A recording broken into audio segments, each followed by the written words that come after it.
Dun, dun, dun, dun. It's debate night at the Belcher household. Whoop, whoop. I included my dog because one of you asked earlier during the regular show if we could have a cameo from Libby, so that was all for you, fam. Welcome to debate night for the vice presidential debate 2024. We talked about this earlier today, but this is a special occasion because there is only one vice presidential debate in the entire presidential election cycle. That is happening here in about... how many minutes? 6 minutes. So we're super excited to be live with you guys as requested from our awesome community. Fun, cute cameo from my hubby. But if you're new to the channel, new to all of our shows, this is my husband, Brock. He is who I would go unload to about this debate afterwards if he was not live reacting with us. So I thought it appropriate to have you join, Brock. Are you excited? I'm very excited. Are you really? Or are you just anybody who knows me personally knows. Well, by the way, I have to address one thing. The last time I came on your live stream, there were a lot of people that said, I have a higher pitched voice than you. Yeah. And I had never thought about that until I heard that on camera. I think my camera voice and your camera your voice. Your TV voice is perfected. Mine is like, well, you're not on camera that often. Yeah, it's fair. Bad. You guys made him feel really self-conscious. So I thought about that for days. They're yelling at you to get closer to the mic. He's self-conscious about his TV voice. I'll like sink down. Isabel's so much shorter than me, so her mics are very small. No, I'm very excited. This, for me, is like, I get my jollies off politics. Yeah. So presidential debates, vice presidential debates, I'm here for it. Well, like, this is what we would just talk about normally if we were just hanging out, the two of us. We'd be watching this tonight. Anyway, yeah, like, on the couch. Yep. So we're super excited to be watching with you guys. If you are tuning in just now, we are about to live react to the vice presidential debate. This time it is hosted by CBS News. We're going to turn the audio on here in just a minute, but just over 4 minutes until the show begins. Why is this conversation important? This is the only time we will ever have the vice presidential candidates, J.D. Vance and Tim Walz, face off against one another to talk about their policy vision for the United States, which may not seem like a really big deal, I think, or it historically hasn't in American politics seemed like a very big deal until this election cycle, because I think if anything has become clear to us since July 13th, anything can happen with the presidential line of succession. And I think the vice presidential pick matters more in this election than it has in all of the elections in our lifetime leading up to this. So I will be particularly anxious to see what policy issues Tim Walz ends up focusing on, especially because we basically got no answers out of Kamala Harris related to any of her policy initiatives for the administration if they were to be elected during the last presidential debate. If you guys haven't been keeping up with the news this afternoon, are you living under a rock? But it looks like we may be headed into World War III at some point this month with increased tensions in the Middle East. So I'm anticipating they're going to talk a whole lot about that. Tim Walz has made abortion and LGBTQ issues primary tenets of his campaign, and that is the reasons, plural, that Taylor Swift ended up endorsing the man, so I'm sure we'll get into some of that as well. But don't discount J.D. Vance here. I think a lot of people still see him as a political neophyte. He is absolutely not. This man went to Yale Law School. He's been a member of the United States Congress for many years. This is his arena. This is where he shines, and I think he has an opportunity to really wipe the floor with Tim if he really wants to. Yeah, I think this is where Tim Walz, this sort of arena is where Tim Walz is going to get exposed the most, because it's easy to be Tim Walz when you're walked out on stage. You have a 5-liner script you have to say with Kamala right next to you, like, oh my gosh, can you believe these Republicans are so weird? Let's all get a new way forward. Ha ha ha ha. I coached football. Ha ha ha. Like, he's going to say heck and darn more times than I can count to try to make himself seem like Midwestern dad. To be honest, anybody that follows Isabel that is in this live chat right now that has played football or has a child that plays football, we all know Tim Walz's coached football team had to be ass. Like, there's no shot a Tim Walz coached football team was any good. No grit. He was probably handing out tampons in the locker room. You never know. Like, you never know. But in a more serious point, anybody who like follows politics like to a certain degree knows that J.D. Vance This is like his background. Like JD Vance is an excellent He's a lawyer. That's what he does. Debater Yeah. slash like just talker in general. Where I think sometimes Trump struggles in debates with just like sometimes he gets ahead of himself, sometimes he gets too Trumpy, I guess. Yeah. Which sometimes it works, sometimes it doesn't. JD Vance is like on point with this stuff. If you guys after this debate go pull up YouTube clips of JD Vance's senator race in Ohio debates from like 2021, 2022, he was excellent. It looks like our candidates are headed out on stage right now. Brock, any last thoughts with the next minute and 20 seconds, what you think they're going to focus on? First topic from Tim Walz will be Project 2025. You think? Yeah, he goes right to it. Interesting. Oh, wait. Can we hear what they're saying? Mm-hmm. We'll go ahead and unmute it. I do think we're going to hear something about the natural disasters of the last few weeks in the Appalachian Mountains. I hope they ask about that and the Gulf Coast of Florida and the new strike that happened today with all of the port workers on the East Coast and the Gulf. I hope we hear about that as well. So. We are sub 1 minute, so let's hear what CBS News has to say. It will be moderated by our own Nora O'Donnell and Margaret Brennan.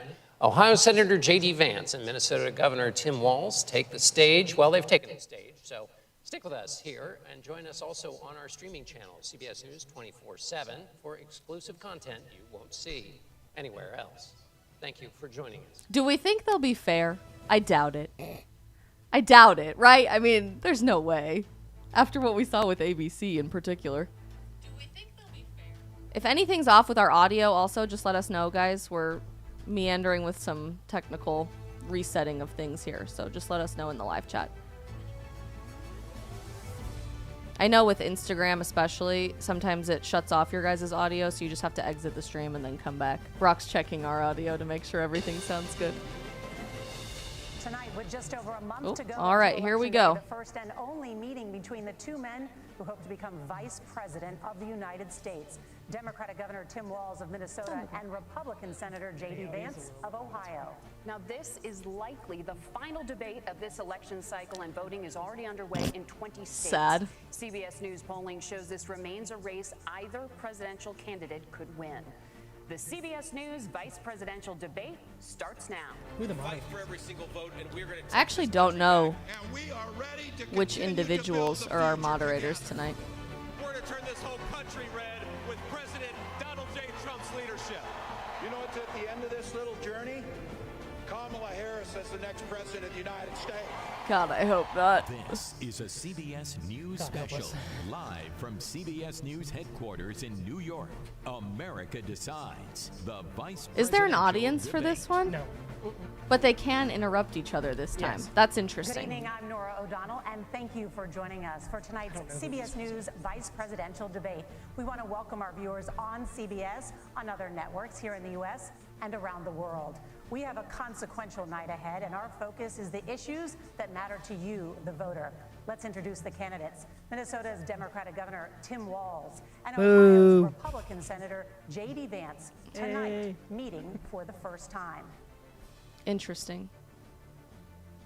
Awkward pause. Awkward pause. I'm TV Margaret pause. Brennan. In order to have a thoughtful and civil debate, these are the rules that both campaigns have agreed to. Oh boy, here we Questions go. will be directed at one Which are never candidate, followed, who will by the have way. 2 minutes to respond. The other candidate will be allowed 2 minutes for rebuttal. Then each candidate Every will get time? another minute to make further points, with an additional 1 minute each at the discretion of the moderator. The primary role of the moderators is to facilitate the debate between the candidates, enforce the rules, Oh, boy. and provide the candidates with the opportunity to fact-check claims made by each other. CBS News reserves the right to mute the candidates' microphones to maintain decorum. We have not shared the questions or topics with the campaign. Yeah, right. The stage is set. Governor, Senator, thank you for joining us. Let's get started. Tonight, our country is facing several unfolding crises. The Middle East is on the brink of war. There you Americans go. are suffering from the catastrophic impact of Hurricane Helene. And now a labor strike as 25,000 dock workers from Maine to Texas are picketing. We're going to begin tonight with the Middle East. Margaret. Wow, they're Thank bringing you, up Nora. all my predictions. Earlier today, Iran launched its largest attack yet on Israel, but that attack failed, thanks to joint U.S. and Israeli defensive action. JD needs to say President it's Biden has Kamala's fault. deployed more than 40,000 U.S. Yeah, he military does. personnel and assets to that region over the past year to try to prevent a regional war. Iran is weakened, but the U.S. still considers it the largest state sponsor of terrorism in the world, and it asked Tim Walz if he drastically supports reduced pro-Palestine the protests time in it would America or take to develop a pro-Hamas nuclear supporters. weapon. It is down now to 1 or 2 weeks' time. Governor Walz, if you were the final voice in the Situation Room, would you support or oppose a preemptive strike by Israel on Iran? Interesting question. Well, thank you, and thank you for those joining at home tonight. Let's keep in mind where this started. October 7th, Hamas terrorists massacred over 1,400 Israelis and took prisoners.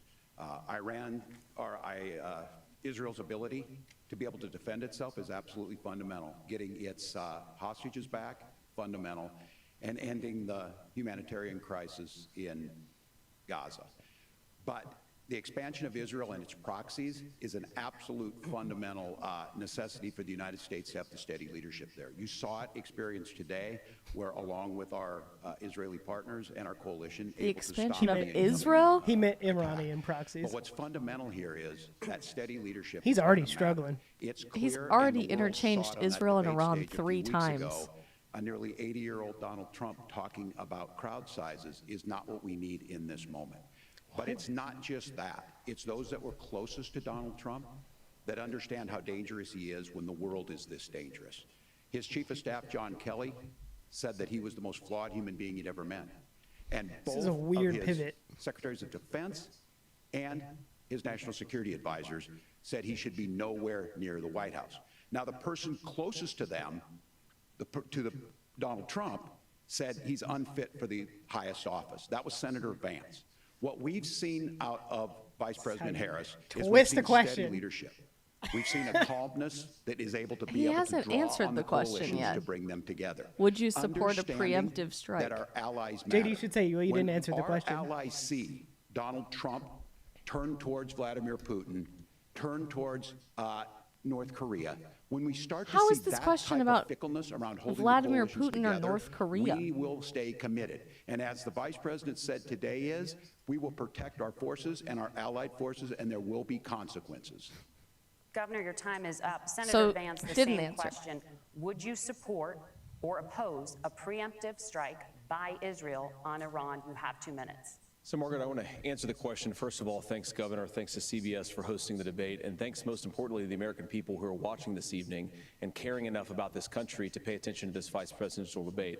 I want to answer the question, but I want to actually give an introduction to myself a little bit because I recognize a lot of Americans don't know who either one of us are. I was raised in a working-class family. My mother required food assistance for periods of her life. My grandmother required Social Security help to raise me. That feels like taking a And she page raised out of me in part Kamala's because my mother playbook struggled there. with addiction for a big chunk of my early life. I went to college on the GI Bill after I enlisted in the Marine Corps and served in Iraq. And so I stand here asking to be your vice president with extraordinary gratitude for this country, for the American dream that made it possible for me to live my dreams. And most importantly, I know that a lot of you are worried about the chaos in the world and the feeling that the American dream is unattainable. I want to try to convince you tonight over the next 90 minutes that if we get better leadership in the White House, if we get Donald Trump back in the White House, the American dream is going to be attainable once again. Now, to answer this particular question, we have to remember that as much as Governor Walz just accused Donald Trump of being an agent of chaos, Donald Trump actually delivered stability in the world, and he did it by establishing effective deterrence. People were afraid of stepping out of line. Iran, which launched this attack, has received over $100 billion in unfrozen assets thanks to the Kamala Harris administration. What do they use that money for? They use it to buy weapons that they're now launching against our allies, and God forbid, potentially launching against the United States as well. Donald Trump recognized that for people to fear the United States, you needed peace through strength. They needed to recognize that if they got out of line, the United States global leadership would put stability and peace back in the world. Now, you asked about a preemptive strike, Margaret, and I want to answer the question. Look, it is up to Israel what they think they need to do to keep their country safe, and we should support our allies wherever they are when they're fighting the bad guys. I think that's the right approach to take with the Israel question. Let me just say, we're not going to pause too often tonight, but let me just say, as a competitive speech and debate alum myself, that was a debate answer. You clearly defined the question multiple times throughout. You explained the premise of why, and then you answer the question clearly at the end.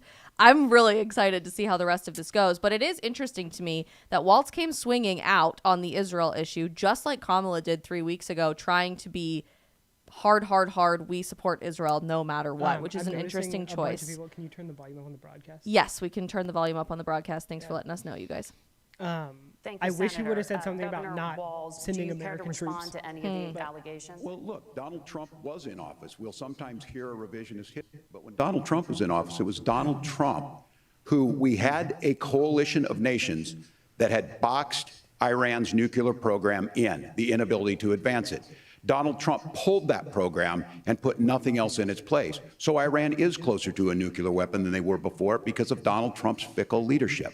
And when Iran shot down an American aircraft in international airspace, Donald Trump tweeted, because that's the standard diplomacy of Donald Trump.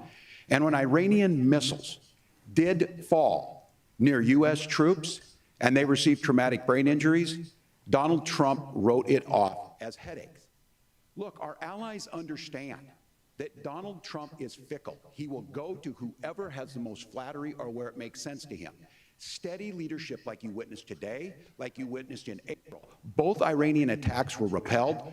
Our coalition is strong, and we need the steady leadership that Kamala Harris is providing.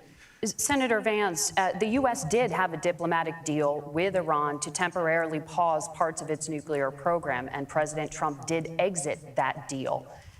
He recently said, just 5 days ago, the U.S. must now make a diplomatic deal with Iran because the consequences are impossible. Did he make a mistake? You have 1 minute. Well, first of all, Margaret, diplomacy is not a dirty word, but I think that's something that Governor Walz just said is quite extraordinary. You yourself just said Iran is as close to a nuclear weapon today as they have ever been. And Governor Walz, you blame Donald Trump. Who has been the vice president for the last 3.5 years? And the answer is your running mate, not mine. Donald Trump consistently made the world more secure. Now, we talk about what the sequence of events that led us to where we are right now, and you can't ignore October the 7th, which I appreciate Governor Walz bringing up. But when did Iran and Hamas and their proxies attack Israel? It was during the administration of Kamala Harris. So Governor Walz can criticize Donald Trump's tweets, but effective, smart diplomacy and peace through strength is how you bring stability back to a very broken world. Donald Trump has already done it once before. Ask yourself at home, when was the last time, I'm 40 years old, when was the last time that an American president didn't have a major conflict break out? The only answer is during the 4 years that Donald Trump was president. True. Gentlemen, we have a lot to get to. Particularly, by the way, in the Middle East. Let's not forget about the Abraham Accords, which were life-changing peace deals negotiated under Donald Trump's presidency. And, you know, everybody seems to gloss over that. But during the time that he was in office, that was like Nobel Peace Prize worthy stuff. What's interesting is actually there's a good argument that October 7th wouldn't have happened if Joe Biden hadn't have wrecked the Abraham Accords. Huge argument, yeah. Because Afghanistan would have been partnered with Israel, which would have been... And they were already in the works of insane. negotiating peace between Saudi Arabia and Israel. I mean, these That's were what I like... meant, not Afghanistan. These were brand new concepts for modern history, previously unthought of. So I'm curious where they pivot to here. Margaret, thank you. Let's turn now to Hurricane Helene. The storm could become one of the deadliest on record. More than 160 people are dead and hundreds more are missing. Scientists say climate change makes these hurricanes larger, stronger, and more deadly because of the historic rainfall. Senator Vance, according to CBS News polling, 7 in 10 Americans and more than 60% of Republicans under the age of 45 favor the U.S. taking steps to try and reduce climate change.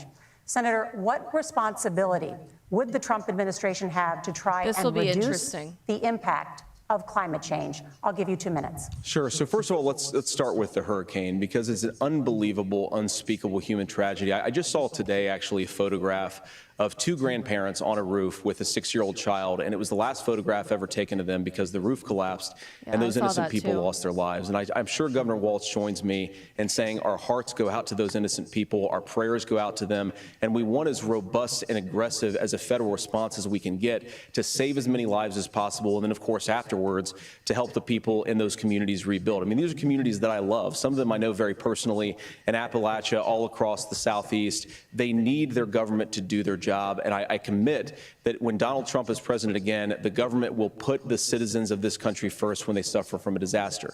Now, Nora, you asked about climate change. I think this is a very important issue. Look, a lot of people are justifiably worried about all these crazy weather patterns. I think it's important for us, first of all, to say Donald Trump and I support clean air, clean water. We want the environment to be cleaner and safer. But one of the things that I've noticed some of our Democratic friends talking a lot about is a concern about carbon emissions, this idea that carbon emissions drives all of the climate change. Well, let's just say that's true, just for the sake of argument, so we're not arguing about weird science. Let's just say that's true. Nuclear. Well, if you believe that, what would you want to do? The answer is that you'd want to reshore as much American manufacturing as possible, and you'd want to produce as much energy as possible in the United States of America, because we're the cleanest economy in the entire world. What have Kamala Harris's policies actually led to? Yep. More energy production in China, more manufacturing overseas, more doing business in some of the dirtiest parts of the entire world. And when I say that, I mean the amount of carbon emissions they're doing per unit of economic output. So if we actually care about getting cleaner air and cleaner water, the best thing to do is to double down and invest in American workers and the American people. And unfortunately, Kamala Harris has done exactly the opposite. Please bring up nuclear. Governor Walz, Please, you have 2 JD. minutes to respond. Well, we got close to an agreement because all those things are happening. Look, first of all, it is a horrific tragedy with this hurricane, and my heart goes out to the folks that are down there in contact with the governors. I serve as co-chair of the Council of Governors as we work together on these emergency managements. Governors know no partisanship. They work together. So all of the governors and the emergency responders are on the ground. Those happen on the front end. The federal government comes in, makes sure they're there to that we recover, but we're still in that phase where we need to make sure that they're staying there, staying focused. Now look, coming back to the climate change issue, there's no doubt this thing roared onto the scene faster and stronger than anything we've seen. Senator Vance has said that there's a climate problem in the past. Donald Trump called it a hoax and then joked that these things would make more beachfront property to be able to invest in. What we've seen out of the Harris administration now, the Biden-Harris administration, is we've seen this investment. We've seen massive investments, the biggest in global history that we've seen in the Inflation Reduction Act, has created jobs all across the country. 2,000 in Jeffersonville, Ohio. Nobody's taking the them, EV though. technology that we invented and making it here. 200,000 jobs across the country. The largest solar manufacturing plant in North America sits in Minnesota.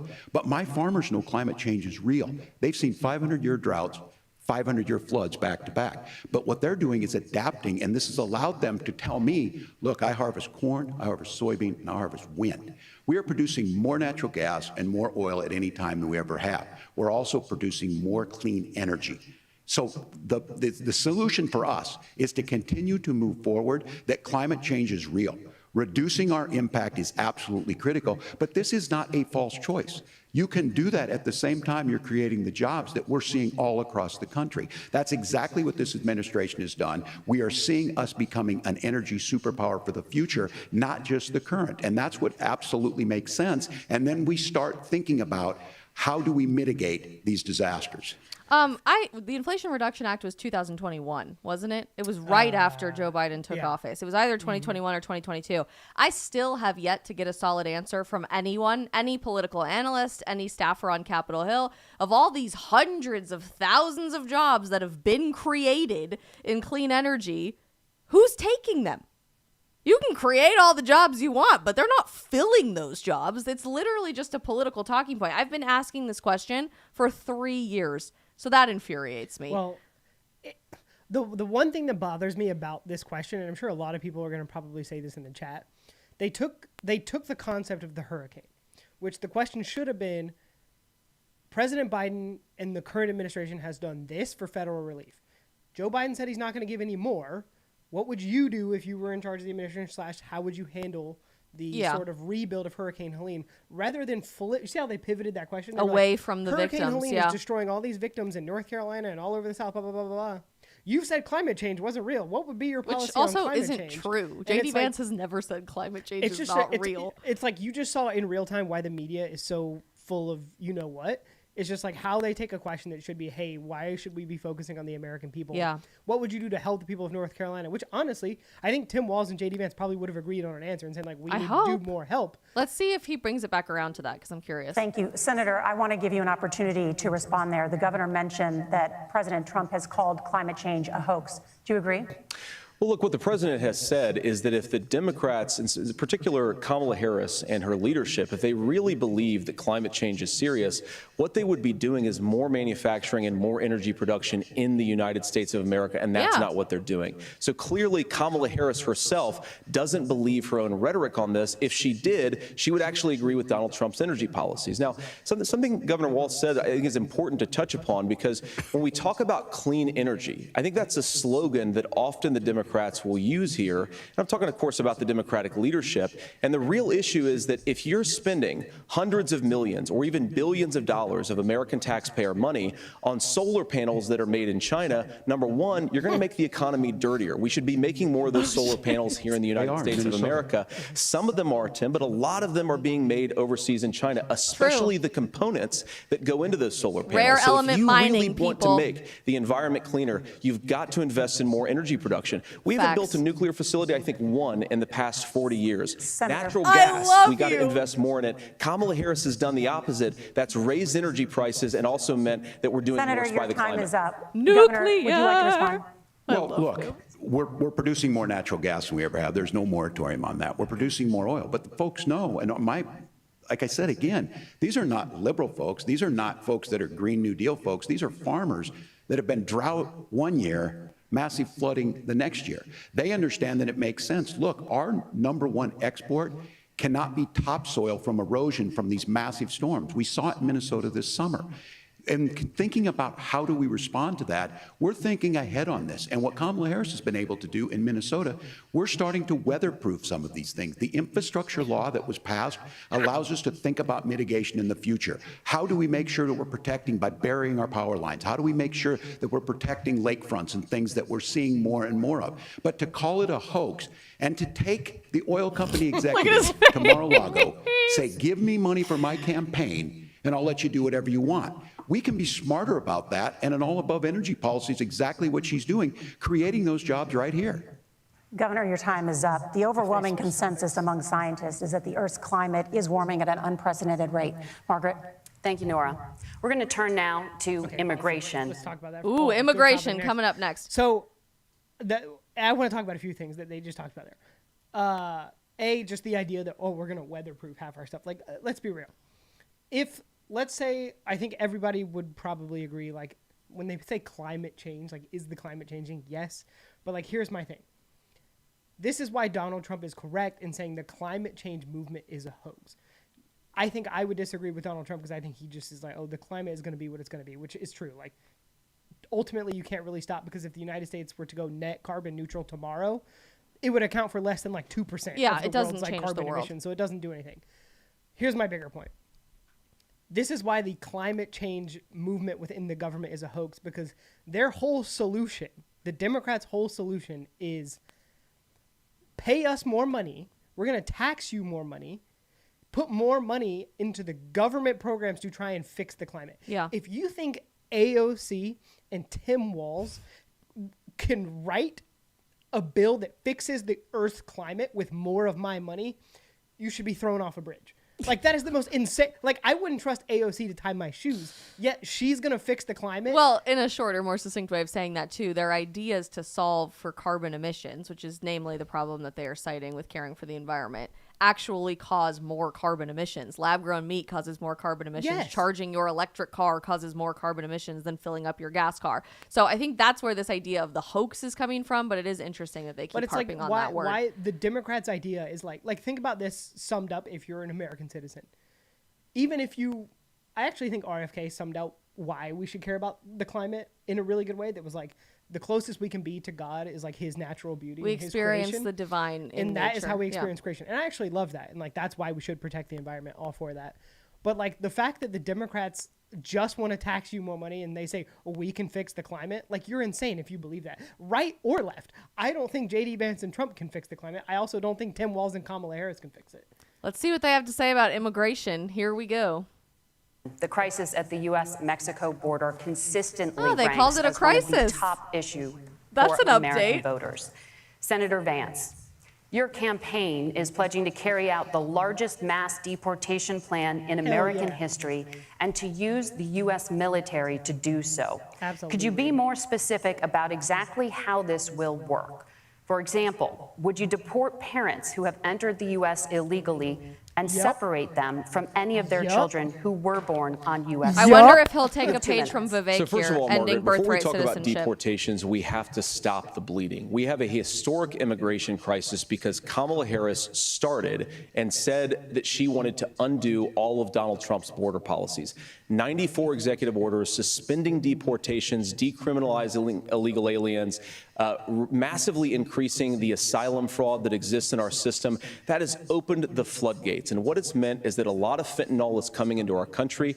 I had a mother who struggled with opioid addiction and has gotten clean. I don't want people who are struggling with addiction to be deprived of their second chance because Kamala Harris let in fentanyl into our communities at record levels. So you've got to stop the bleeding. You've got to re-implement Donald Trump's border policies, build the wall, re-implement deportations. And that gets me to your point, Margaret, about what do we actually do? So we've got 25 million illegal aliens who are here in the country. What do we do with them? I think the first thing that we do is we start with the criminal migrants.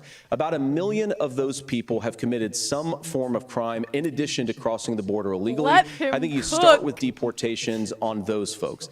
And then I think you make it harder for illegal aliens to undercut the wages of American workers. A lot of people will go home if they can't work for less than minimum wage in our own country. And by the way, that'll be really good for our workers who just want to earn a fair wage for doing a good day's work.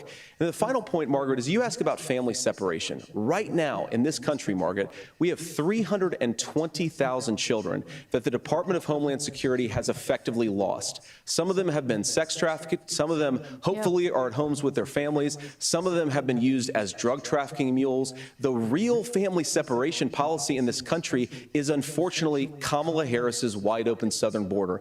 And I'd ask my fellow Americans to remember when she came into office, she said she was going to do this. Real leadership would be saying, you know what, I screwed up. We're going to go back to Donald Trump's border policies. I wish that she would do that. It would be good for all of us.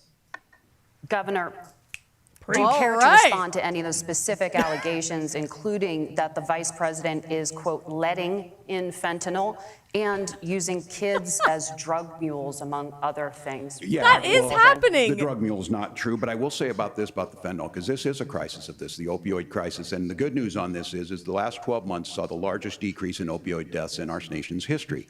30% decrease in Ohio, but there's still more work to do. But let's go back to this on immigration. Kamala Harris was the Attorney General of the largest state, a border state in California. She's the only person in this race who prosecuted transnational gangs for human trafficking and drug interventions. But look, we all want to solve this. She's in charge of the border right now, Most of us want to solve this. And that is the United States Congress. That's the Border Patrol agents. That's the Chamber of Commerce. That's most Americans out here. He's going to say why Trump we had the vetoed fairest bill. and the toughest bill on here we go. immigration that this nation's seen. It was crafted by a conservative senator from Oklahoma, James Lankford. I know him. He's super conservative, but he's a man of principle. Yeah, that wants bro's to a get it done. liberal. Democrats and Republicans worked on this piece of legislation. The Border Patrol said, this is what we need in here. These are the experts. And the Chamber of That's not Commerce and the Wall true. Street Journal said, pass this thing. Kamala Harris helped get there. 1,500 new border agents. Detection for drugs. 5,000 illegal DOJ money immigrants to a day. speed up A these, day. the adjudications on this. Just what America wants. So this bill that he's talking about was vetoed at the end of Trump's term, and they're saying this as a talking point No, regularly. This was a few months ago, or like last year. Oh, They're saying Trump. It was blocked like a it. year Trump ago. Yeah. Republicans blocked it. Trump Republicans, whatever that Do you means. remember the details of that bill? Yeah, they were going to let in 5,000 plus illegals per day, day. in the United States of America Before they closed the border. without closing the border. So that's completely the same as what we're going through right now, but they called this the toughest border bill in American history. Also, an important But thing. as soon as I was getting... Sorry. This is really important.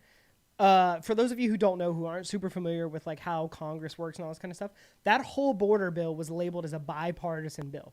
All of that means is someone from the Republican Party One and person, someone from the Democrat Party help write the bill. The bill was written by one Republican, and like a bunch of Democrats. Yeah. This dude leans so far liberal that he wrote in a border protection bill, we should let 5,000 people come across a day before we close the border. That is insane. Do the math on that. I did the math it was like 2 million people a year. Per close to year. that. Like, that's insane. Which is essentially what we're experiencing now. Getting ready to pass and actually tackle this, Donald Trump said no. Told them to vote against it because it gives him a campaign issue. It gives him what would Donald Trump talk about if we actually did some of these things? And they need to be done But do by the what? legislature. You can't just do this through the executive branch. So look, we have the options to do this. Donald Trump had 4 years. He had 4 years to do this. And he promised you, America, how easy it would be. I'll build you a big, beautiful wall, and Mexico will pay for it. Brother. Less than 2% of that wall got built, and Mexico didn't pay a dime.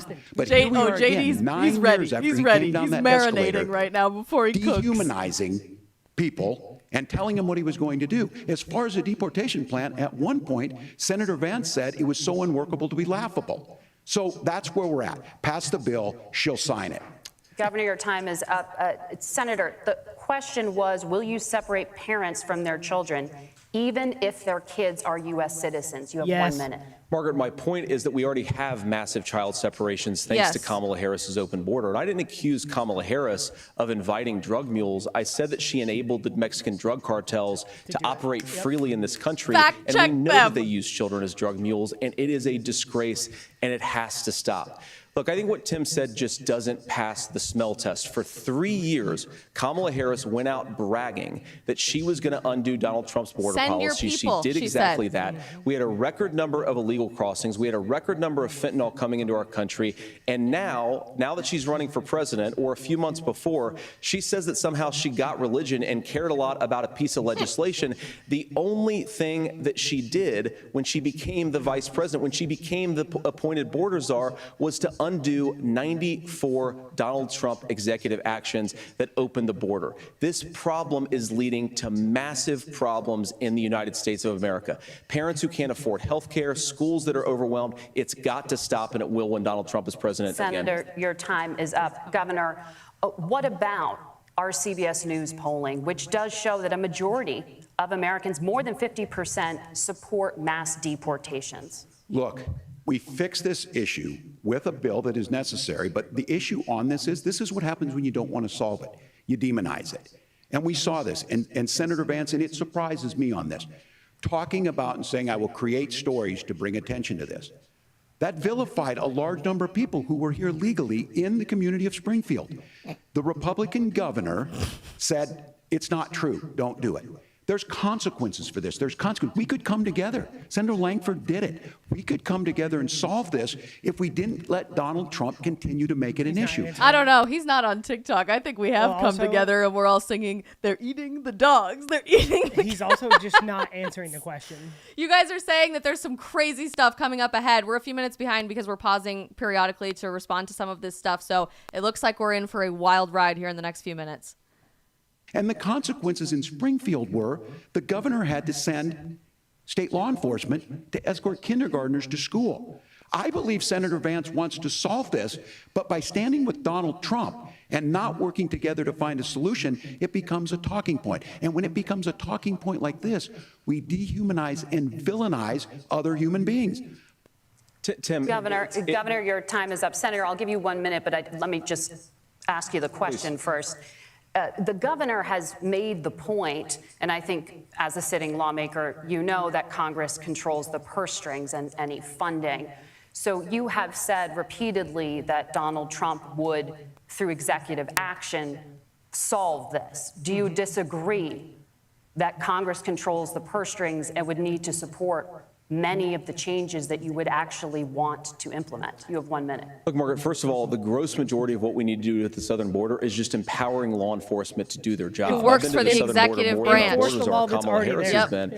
And it's actually heartbreaking because the Border Patrol agents, they just want to be empowered to do their job. Of course, additional resources would help, but most of this is about the president and the vice president empowering our law enforcement to say, if you try to come across the border illegally, you've got to stay in Mexico, you've got to go back through proper proper channels. Now, Governor Walz brought up the community of Springfield, and he's very worried about the things that I've said in Springfield. Look, in Springfield, Ohio, and in communities all across this country, you've got schools that are overwhelmed, you've got hospitals that are overwhelmed, you've got housing that is totally unaffordable because we brought in millions of illegal immigrants to compete with Americans for scarce homes. The people that I'm most worried about in Springfield, Ohio, are the American citizens who have had their lives destroyed by Kamala Harris's open border. It is a disgrace, Tim, and I actually think, I agree with you. I think you want to solve this problem, but I don't think that Kamala Harris does. Senator, your time is up. Governor, you have 1 minute to cooking respond. tonight. It is law enforcement that asked for the bill. They helped craft it. They're the ones that supported it. That's because they know we need to do this. Look, this issue of continuing to bring this up, of not dealing with it, of blaming migrants for everything. On housing, we could talk a little bit about Wall Street speculators buying up housing and making them less affordable, but it becomes a blame. Look, this bill also gives the money necessary to adjudicate. I agree, it should not take 7 years for an asylum claim to be done. This bill gets it done in 90 days. Then you start to make a difference in this, and you start to adhere to what we know, American principles. I don't talk about my faith a lot, but Matthew 25:40 talks about, to the least amongst us you do unto me. I think that's true of most Americans. They simply Ask him about the want order transgenders. to it. Ask him This about the bill does transgenders it. right It's now. funded, it's supported by the people who do it, and it lets us keep our dignity Ask him about the how we transgenders. treat other people. Thank you, Governor. And just to clarify for our viewers, Springfield, Ohio does have a large number of Haitian migrants who have legal status, temporary protected status. Well, Nora? Margaret, but Thank you, Senator. We have so much to get to. Margaret, Thank I you, think it's Nora. important. Talk. We're going to because turn out of the debate- economy. No, let him talk. The rules were that The you guys weren't economy- going to fact check, and since you're fact checking me, I think it's important to say what's actually going on. So there's an application called the CBP One app, where you can go on as an illegal migrant, apply for asylum or apply for parole, and be granted legal status at the wave of a Kamala Harris open border wand. That is not a person coming in, applying for a green card and waiting for 10 years. That Thank is you, the Senator. facilitation of illegal immigration, Margaret, by Thank our you, own Senator, for leadership. describing the legal And process. Kamala- We and have Kamala so much Harris to get opened up to, that Senator. Those We have laws so have been much. on the books since 1990. Thank you, gentlemen. The We CBP want to One have, app has not been on the books since 1990. Yeah, but They pause that. muted him? Pause that. gentlemen, Pause that. the audience can't hear you. I love how they turned off their mics. Right when it was getting interesting. Tim Walz just said that app has been there since 1990. We didn't have apps We didn't even have in apps 1990. What But let's in- talk about this for a second. That right there, I know you guys are probably ahead of us if you're watching live or whatever. This is how disgusting the media is. This is you don't hate the media mainstream enough. media enough. How they just try to talk over JD Vance to not let him get it out. And he's Did like, you hear what she said? Thank you for describing the legal Yeah. process, And Senator he's Vance. Like, he's like, you should know this. Like, you guys aren't saying this to American people. They're sick. Every single one of them. All right, let's see where they go from immigration. I'm curious. You because your mics are cut. We have so much we want to get to. Thank you for explaining the legal process. Nora? Thank you, Margaret. The economy is a top concern for voters. Each of your campaigns has released an economic plan, so let's talk about the specifics. Governor Walz, Vice President Harris unveiled a plan that includes billions in tax credits for manufacturing, housing, and a renewed child tax credit. The Wharton School says your proposals will increase the nation's deficit by $1.2 trillion. Ah, lovely. How would you pay for that without ballooning the deficit? Governor, I'll give you 2 minutes. Yeah, thank you. And Kamala Harris and I do believe in the middle class because that's where we come from. We both grew up in that. We understand. So those of you out there listening like tonight, I you're need a hearing a lot shot of stuff every back time. and forth, I and it's grew up good. in It's the healthy. middle That's class, what this is supposed to happen. You should be listening. How's this going to impact me? The bold forward plan that Kamala Harris put out there is talking about this housing issue. The one thing is there's 3 million new houses proposed under this plan with down payment assistance on the front end to get you in a house. A house is much more than just an asset to be traded somewhere. It's foundational to where you're at. And then making sure that the things you buy every day, whether they be prescription drugs or other things, that there's fairness in that. Look, the $35 insulin is a good thing, but it costs $5 to make insulin. Dude, it's your running mate who on day one of their current administration raised the price of insulin that Donald Trump had lowered. I hate these people. They literally can just tell you anything. They'll just make up anything because as long as it's not fact checked, they can just say whatever they want. Charging $800 before this law went into effect. As far as the housing goes, I've seen it in Minnesota. 12% more houses in Minneapolis. Prices went down on rent 4%. It's working. And then making sure tax cuts go to the middle class. $6,000 child tax credit. We have one in Minnesota. Reduces Donald Trump's idea, by the way, by a third. We save money in the long run, and we do the right thing for families. And then getting businesses off the ground. The law as it stands right now is $5,000 tax credit for small business, increasing that to $50,000. Now, this is a philosophical difference between us. Donald Trump made a promise, and I'll give you this. He kept it. He took folks to Mar-a-Lago, said, you're rich as hell, I'm going to give you a tax cut. He gave the tax cuts that predominantly went to the top class. Pause. What happened there was... Pause. We need to talk about this because they always bring this up. They always say, oh, Trump gave a tax cut to the billionaires, to the whatever. Donald Trump's tax cut, I believe, was the Fair Job Act, whatever it was, blah, blah, blah, blah. Like the percentages of which each class in the United States that it helped, every single class went up. Okay, every single class. And there was like a stat, I can't remember if it was Charlie showing it or something, and it was like the top 1%, their taxes got cut by like 25%, and the middle class got their taxes cut by like 22%. And so it was just like the fact that like a middle class, I don't know the numbers, but it was basically saying that like just because their taxes got cut at like a different rate than it doesn't mean like they were the only people that got their taxes. No, everyone kept more money at the end of the day. And what people don't understand is when this mythical 1% of people, right, that like run the world or whatever, these billionaires, when their taxes get cut, that's more money they invest into their businesses, and they hire more people. Like the people that can't get jobs. So it's like all these unaffordable things where people, if you don't give every single person in America a tax cut, which is a good thing, it screws everything else up across the board, which hurts middle-class people more than it does the top 1%. I'm curious what other alternative facts this man is going to weave in here. But chat, just for the sake of our collective experience, especially if we have a lot of people watching from abroad and in other countries, if you are an American citizen, can you honestly answer who did you pay more in taxes under, Donald Trump or Joe Biden?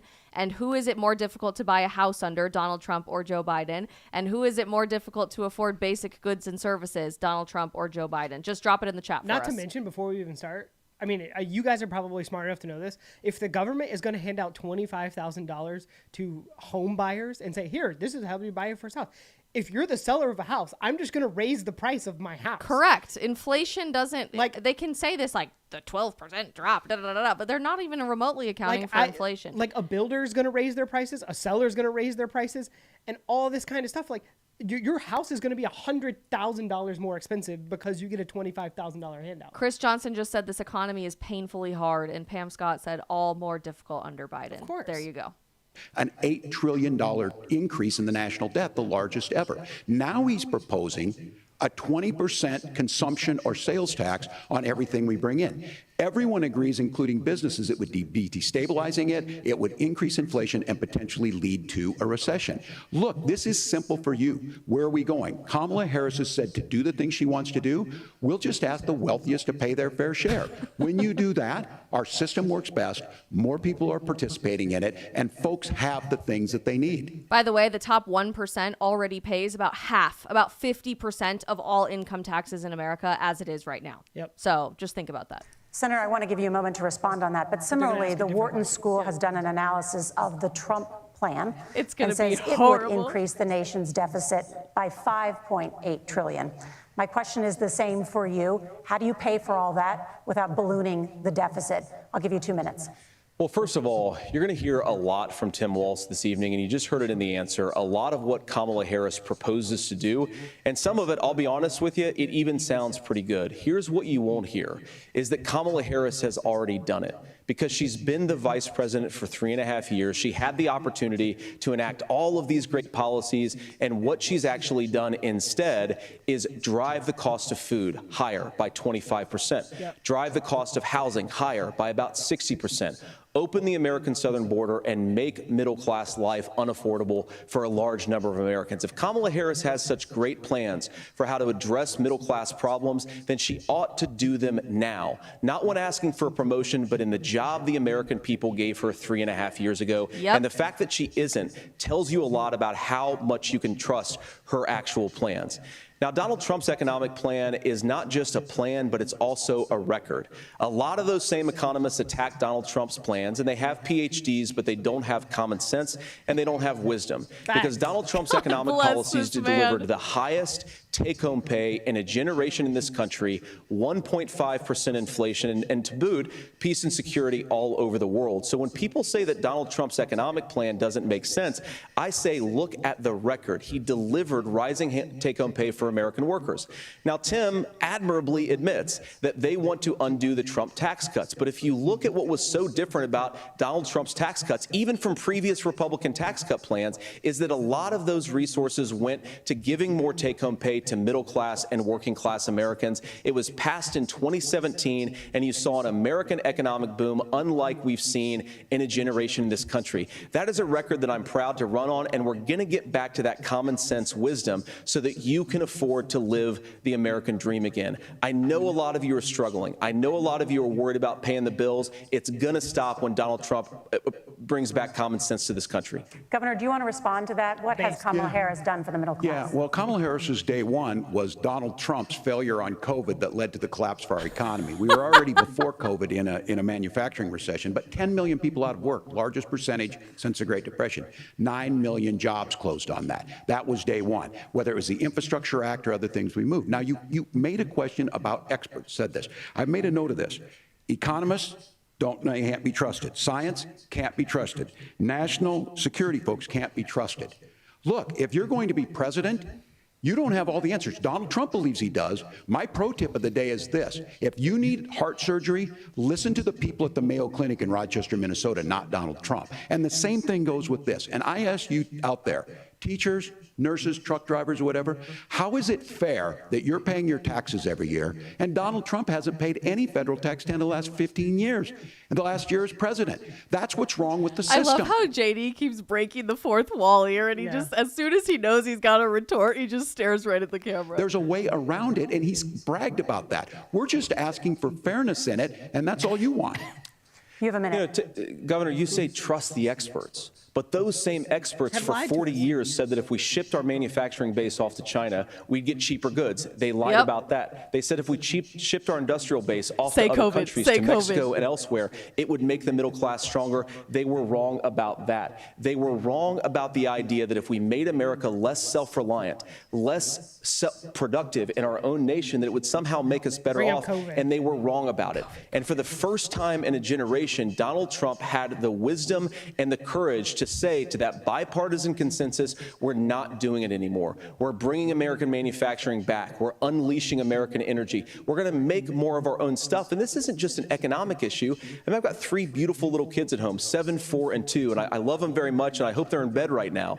But look, so many of the drugs, the pharmaceuticals that we put in the bodies of our children are manufactured by nations that hate us. This has to stop. And we're not going to stop it by listening to experts. We're going to stop it by listening to common sense wisdom, which is what Donald Trump governed on. Senator, your time is up. Governor Walz, can you address that? I mean, voters say they trust Donald Trump on the economy more. Why? Well, if you're listening tonight and you want billionaires to get tax cuts, you heard what the numbers were. That's all he's got. This is one talking point. I'm a union guy on this. I'm not a guy who wanted to ship things overseas, but I understand that, look, we produce soybeans and corn. We need to have fair trading partners. That's something that we believe in. I think the thing that most concerns me on this is Donald Trump was the guy who created the largest trade deficit in American history with China.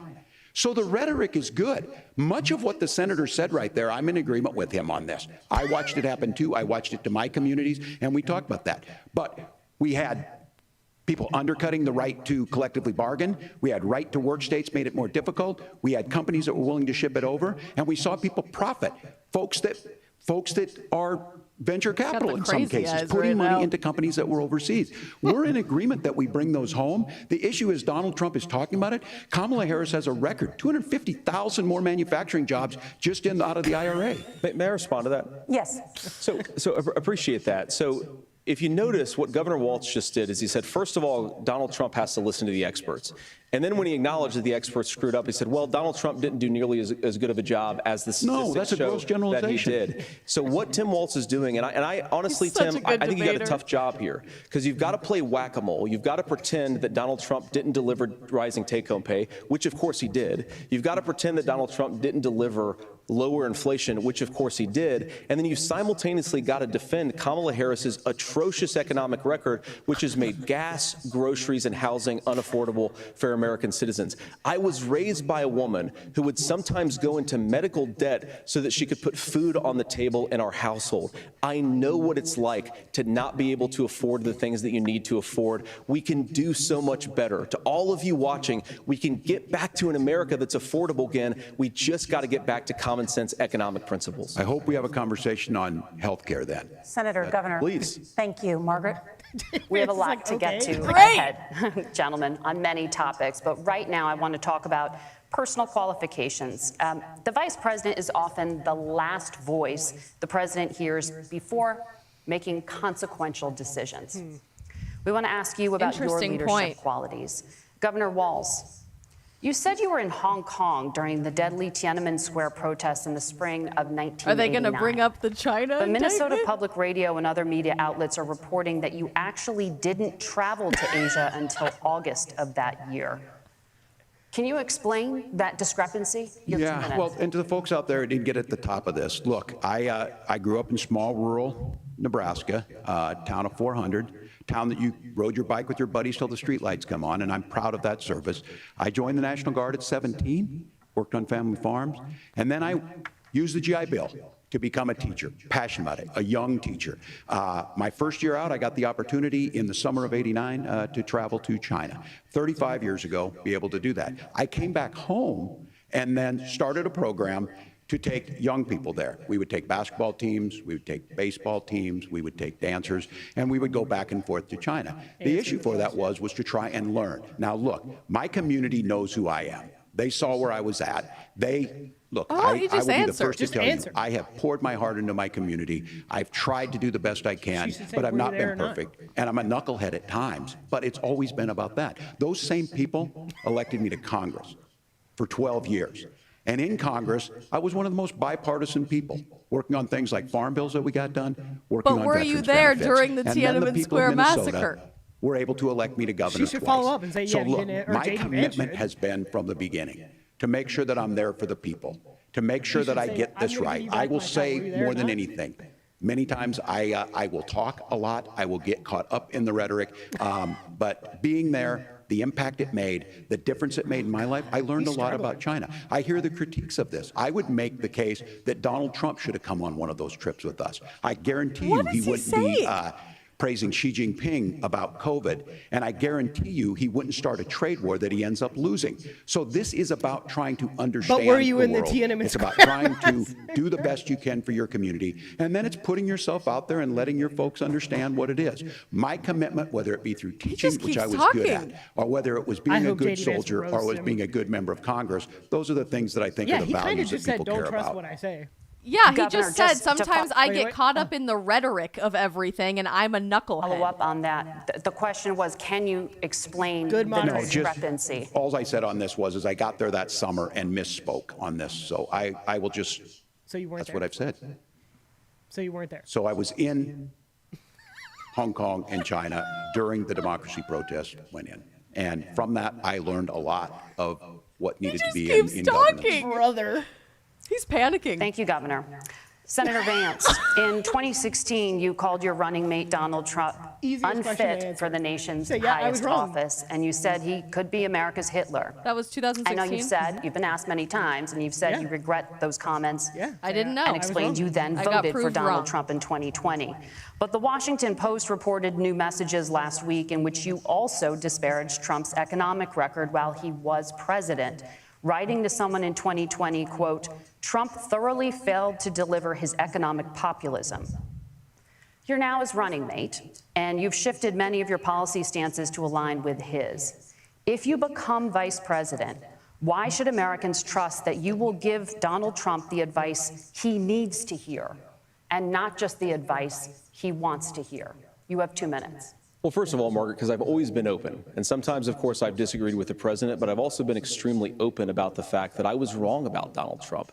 I was wrong, first of all, because I believed some of the media stories that turned out to be dishonest fabrications of his record. But most importantly, Donald Trump delivered for the American people. Rising wages, rising take-home pay, an economy that worked for normal Americans, a secure southern border, a lot of things, frankly, that I didn't think he'd be able to deliver on.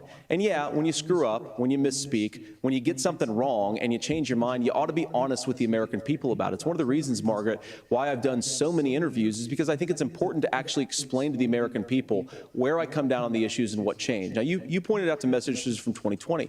Margaret, I've been extremely consistent that I think there were a lot of things that we could have done better in the Trump administration the first round if Congress was doing its job. I strongly believe, and I've been a United States Senator, that Congress is not just a high-class debating society. It's not just a forum for senators and congressmen to whine about problems. It's a forum to govern. So there were a lot of things on the border, on tariffs, for example, where I think that we could have done so much more if the Republican Congress and the Democrats in Congress had been a little bit better about how they govern the country. They were so obsessed with impeaching Donald Trump, they couldn't actually govern. And I want to talk about this tariff issue in particular, Margaret, because Tim just accused this of being a national sales tax.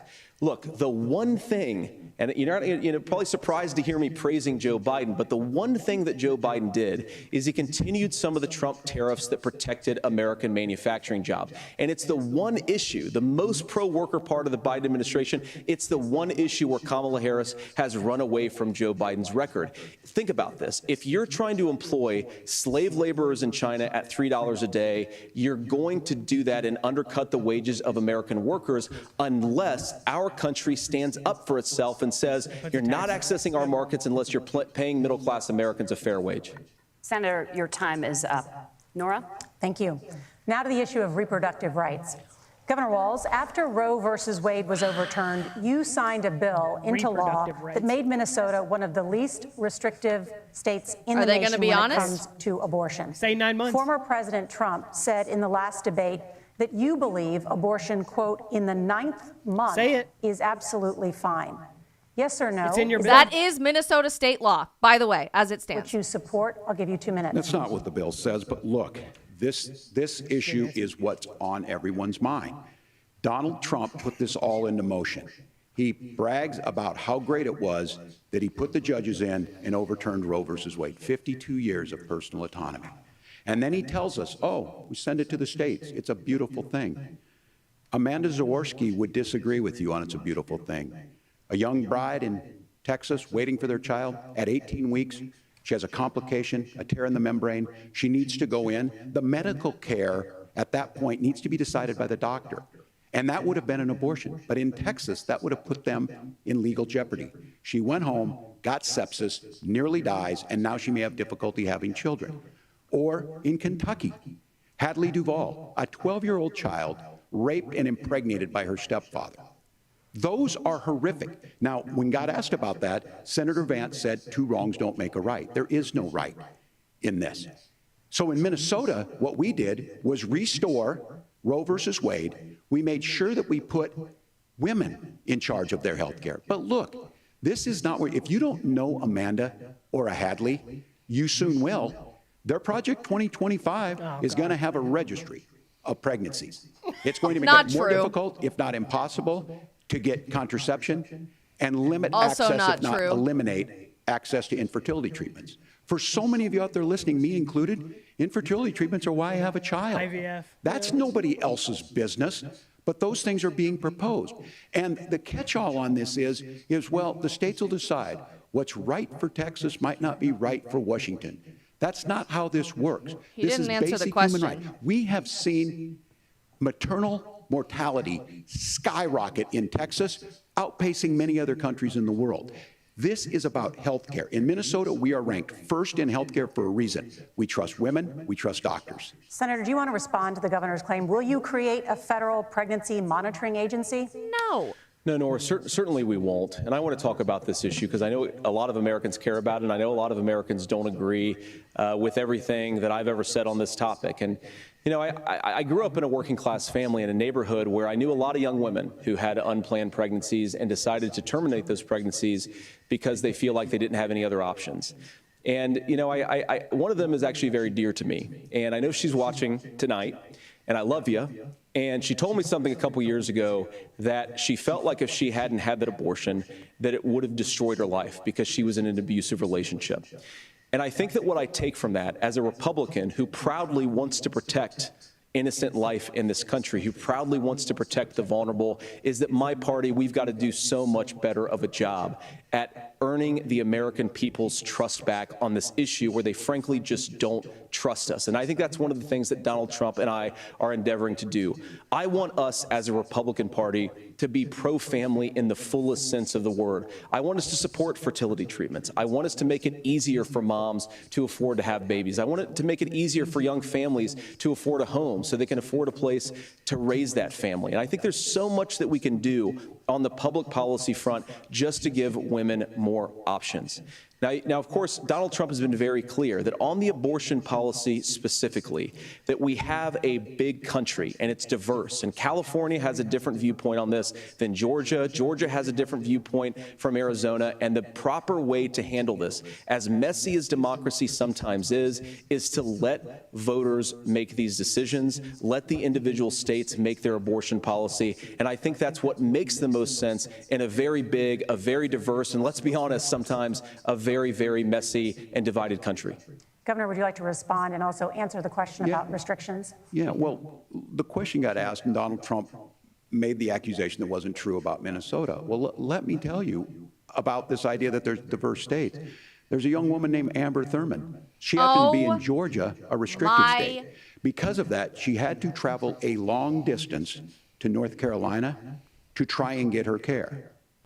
Amber Thurman died in that journey back in. I promise I'm not going to pause very much, but I have a 4-minute video about what actually happened with Amber Thurman on my Instagram and my TikTok. This is a young woman who tragically died because of the abortion pill, because she was pregnant with twins, and the dosage on the abortion pill typically doesn't allow for a completed abortion to happen when you go into a clinic at 9 weeks pregnant, which is when she went in. She died because of sepsis because of an incomplete abortion, not because of an abortion ban. It is quite literally the opposite. It is a harrowing, horrifying story, and the world deserves to know the truth about it. But I am sick and effing tired of people like Tim Walz trying to manipulate and twist this story to fit their sick, depraved agenda of aborting children through 40 weeks of pregnancy, which, by the way, is the law in the state of Minnesota. There are 0 restrictions on abortion, and during his tenure as governor thus far, at least 8 children have been born alive from a failed abortion and left to die on a table before being thrown in a trash can. So you can listen to whatever this man wants to tell you about trusting women and supporting women, but he will throw women under the bus the first second he has the opportunity to. Yes, I agree with all of that. Tim Walz is an idiot. I actually didn't like JD's answer. I didn't either, but can we come back to that? Yeah. Fourth, the fact of the matter is, how can we as a nation say that your life and your rights, as basic as the right to control your own body, is determined on geography? This man is such a liar. There's a very real chance, had Amber Thurman lived in Minnesota, she would be alive today. That's why the restoration of Roe versus Wade. When you listen to Vice President Harris talk about this subject and you hear me talk about it, you hear us talking exactly the same. Donald Trump is trying to figure out how to get the political right of this. I agree with a lot of what Senator Vance said about what's happening. His running mate, though, does not, and that's the problem. Governor, your time is up. Senator, let me ask you about that. He mentioned, it was, I think, referring to a national ban. In the past, you have supported a federal ban on abortion after 15 weeks. In fact, you said if someone can't support legislation like that, quote, you are making the United States the most barbaric pro-abortion regime anywhere in the entire European Union world. Is at 15 weeks. My question is, why have you changed your position? Well, Nora, first of all, I never supported a national ban. I did when I was running for Senate in 2022 talk about setting some minimum national standard. For example, we have a partial birth abortion ban in place in this country at the federal level. I don't think anybody's trying to get rid of that, or at least I hope not, though I know that Democrats have taken a very radical pro-abortion stance. But Nora, one of the things that changed is in the state of Ohio, we had a referendum in 2023, and the people of Ohio voted overwhelmingly, by the way, against my position. And I think that what I learned from that, Nora, is that we've got to do a better job at winning back people's trust. So many young women would love to have families. So many young women also see an unplanned pregnancy as something that's going to destroy their livelihood, destroy their education, destroy their relationships. And we have got to earn people's trust back. And that's why Donald Trump and I are committed to pursuing pro-family policies, making child care more accessible, making fertility treatments more accessible, because we've got to do a better job at that. And that's what real leadership is. Governor, I think he needs to harp much harder on just how radical Minnesota law is, and California and New York. He's not going hard enough on the offense there. I'm going to respond on the pro-abortion piece of that. No, we're not. We're pro-women. We're pro-freedom to make your own choice. We know what the implications are to not be that. Women having miscarriages, women not getting the care, physicians feeling like they may be prosecuted for providing that care. And as far as making sure that we're educating our children and giving them options, Minnesota's a state with one of the lowest teen pregnancy rates. We understand that too. We know that the options need to be available, and we make that true.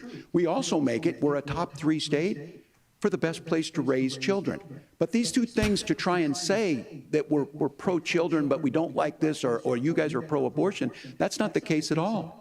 We are pro-freedoms for women to make their choices. Interrupt him. Say something, JD. And Kamala Harris is making the case to make options for children more affordable, a $6,000 child tax credit, but we're not going to base that on the backs of making someone like Amber Thurman drive 600 miles to try and get health care. 3 times Senator. He has lied about this woman. First of all, Governor, I agree with you. Amber Thurman should still be alive, and there are a lot of people who should still be alive, and I certainly wish that she was. And maybe you're free to disagree with me on this and explain this to me, but as I read the Minnesota law that you signed into law, the statute that you signed into law, it says that a doctor who presides over an abortion where the baby survives, the doctor is under no obligation to provide life-saving care to a baby who survives a botched late-term abortion. That is, I think, whether you're pro-choice or pro-abortion, that is fundamentally barbaric. And that's why I use that word, Nora, is because some of what we've seen, do you want to force Catholic hospitals to perform abortions against their will? Because Kamala Harris has supported suing Catholic nuns to violate their freedom of conscience. We can be a big and diverse country where we respect people's freedom of conscience and make the country more pro-baby and pro-family. But please. Yes, Governor, please respond. Look, this is one where there's always something there. This is a very simple proposition. These are women's decisions to make about their health care decisions. They need to say, is that and true? The physicians who know best when they need to do this. Trying to distort the way a law is written to try and make a point, that's not it at all. What was I wrong about, Governor? Please tell me, what was I wrong about? That is not the way the law is written. Yes, it is. But how? I've given this advice on a lot of things, that getting involved, getting engaged, that's been misread, and it was fact-checked at the last debate. But the point on this is there's a continuation of these guys to try and tell women or to get involved. I use this line on this, just mind your own business on this. Things worked best when Roe versus Wade was in place. In other words, shut up and mind your own business when alive children, at least 8 of which this has happened to in the state of Minnesota alone under Tim Walz's governorship, when live children are literally, I'm not exaggerating, dismembered during a botched abortion and are stillborn breathing, screaming out in pain, they are left to die on a table. Mind your business. That is disgusting. And my ass fact-checked at the last debate. I know I'm very passionate about this right now, but I'm effing pissed. At the last debate, Kamala Harris said point blank, nowhere in America is an abortion happening through all 9 months of pregnancy. Wrong. 9 states and the District of Columbia have state laws on the books, including the state of Minnesota, that allows for abortion all the way through partial birth. Do not listen to the fact checkers on this issue. Go call for yourself, just like I did. A few weeks ago, I called late-term abortion clinics in Colorado, in Washington, D.C., and one other state. It's escaping me. Maryland. And I just asked. I said, hey, I'm 30 weeks pregnant. I just found out my child theoretically might have a diagnosis of Down syndrome. Can I come in for an abortion? And every one of them told me, you still have plenty of time. One of which said all the way through 35 weeks, which in fact is the 9th month of pregnancy. It's not even that hard. If you guys go to Google and Google state restrictions on abortion, like the Guttmacher Institute literally says it in bold letters. Which is Planned Parenthood's research arm. 9 states have no restrictions on abortion, including Minnesota. Minnesota. I mean, we obviously got to watch the rest of this, but if the if the moderators don't say, this is true, the state of Minnesota does not have restrictions on abortions, like the JD Vance should be like, you guys need to call him out on this. This isn't true. It's not true. I'm glad he's asking about it, but like ask harder. When we do a restoration of Roe, that works best. That doesn't preclude us from increasing funding for children. It doesn't increase us from making sure that once that child's born, like in Minnesota, they get meals, they get early childhood education, they get health care. So the hiding behind we're going to do all these other things when you're not proposing them in your budget. Kamala Harris is proposing them. She's proposing all those things to make life easier for families. I asked a specific question, Governor. You gave me a slogan as a response. It's not the case. It's not true. That's not what the law says. So they fact the checked governor it of with a President state Trump. is lying to you about his own state's There's a lot laws. to discuss. We have to move on, and we're going to be right back with much more of the CBS News vice presidential debate in just a moment. They don't answer. So they're taking a short break here. I'm sorry we keep pausing. I know we're going to fast forward to where we come back from this break, but I want to say it is so telling to me. First of all, Vance is cooking during this debate. I'm wildly impressed with his skills, as we knew that he would be amazing. Like, he is a trained legal debater. This is what the man does. Can you pull up a separate, like a tab window on your thing on OBS?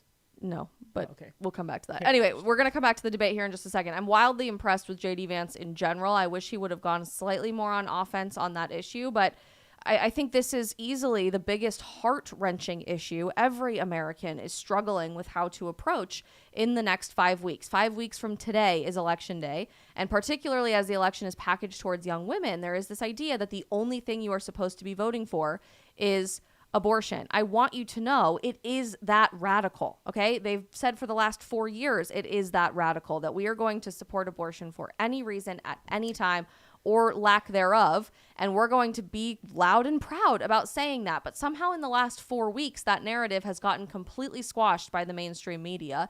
Kamala tried to appear super moderate about it. Tim Walz is trying to appear super moderate about it. No matter where you fall on the spectrum of the issue, there is one side that's being generally pretty moderate about it and level-headed and sensible about the whole thing, and there is another side that is actually allowing born children to die and not receive life-saving medical care, which obviously violates the Hippocratic Oath, in justifying reproductive rights or trusting all women. Can I show something to the camera really quick?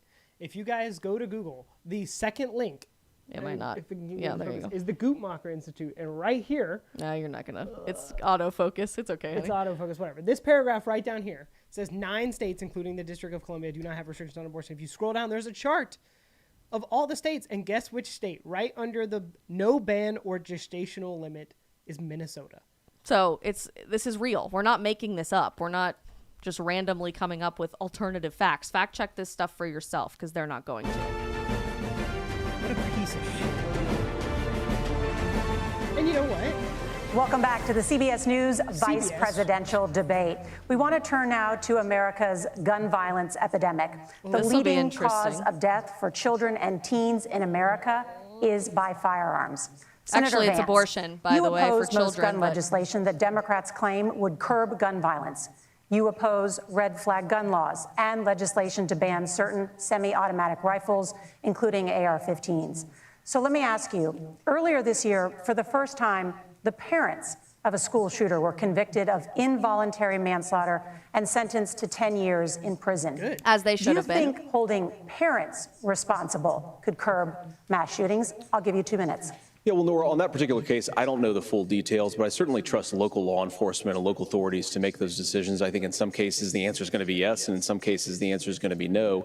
And the details really matter here, of course. For example, if a kid steals a gun, that's going to be different than if a parent hands over a gun knowing that their kid is potentially dangerous. But look, I want to just sort of speak as a father of 3 beautiful little kids, and our oldest is now in 2nd grade. And like a lot of parents, we send our kids to school with such hope and such joy and such pride at their little faces on the first day of school. And we know, unfortunately, that a lot of kids are going to experience this terrible epidemic of gun violence. And of course, our hearts go out to the families that are affected by this terrible stuff. And we do have to do better. And I think that Governor Walz and I actually probably agree that we need to do better on this. The question is just, how do we actually do it? Now, here's something that really bothers me and worries me about this epidemic of violence. The gross majority, close to 90% in some of the statistics I've seen, of the gun violence in this country is committed with illegally obtained firearms. And while we're on that topic, we know that thanks to Kamala Harris's open border, we've seen a massive influx in the number of illegal guns run by the Mexican drug cartel. Facts. So that number, the amount of illegal guns in our country is higher today than it was 3.5 years ago.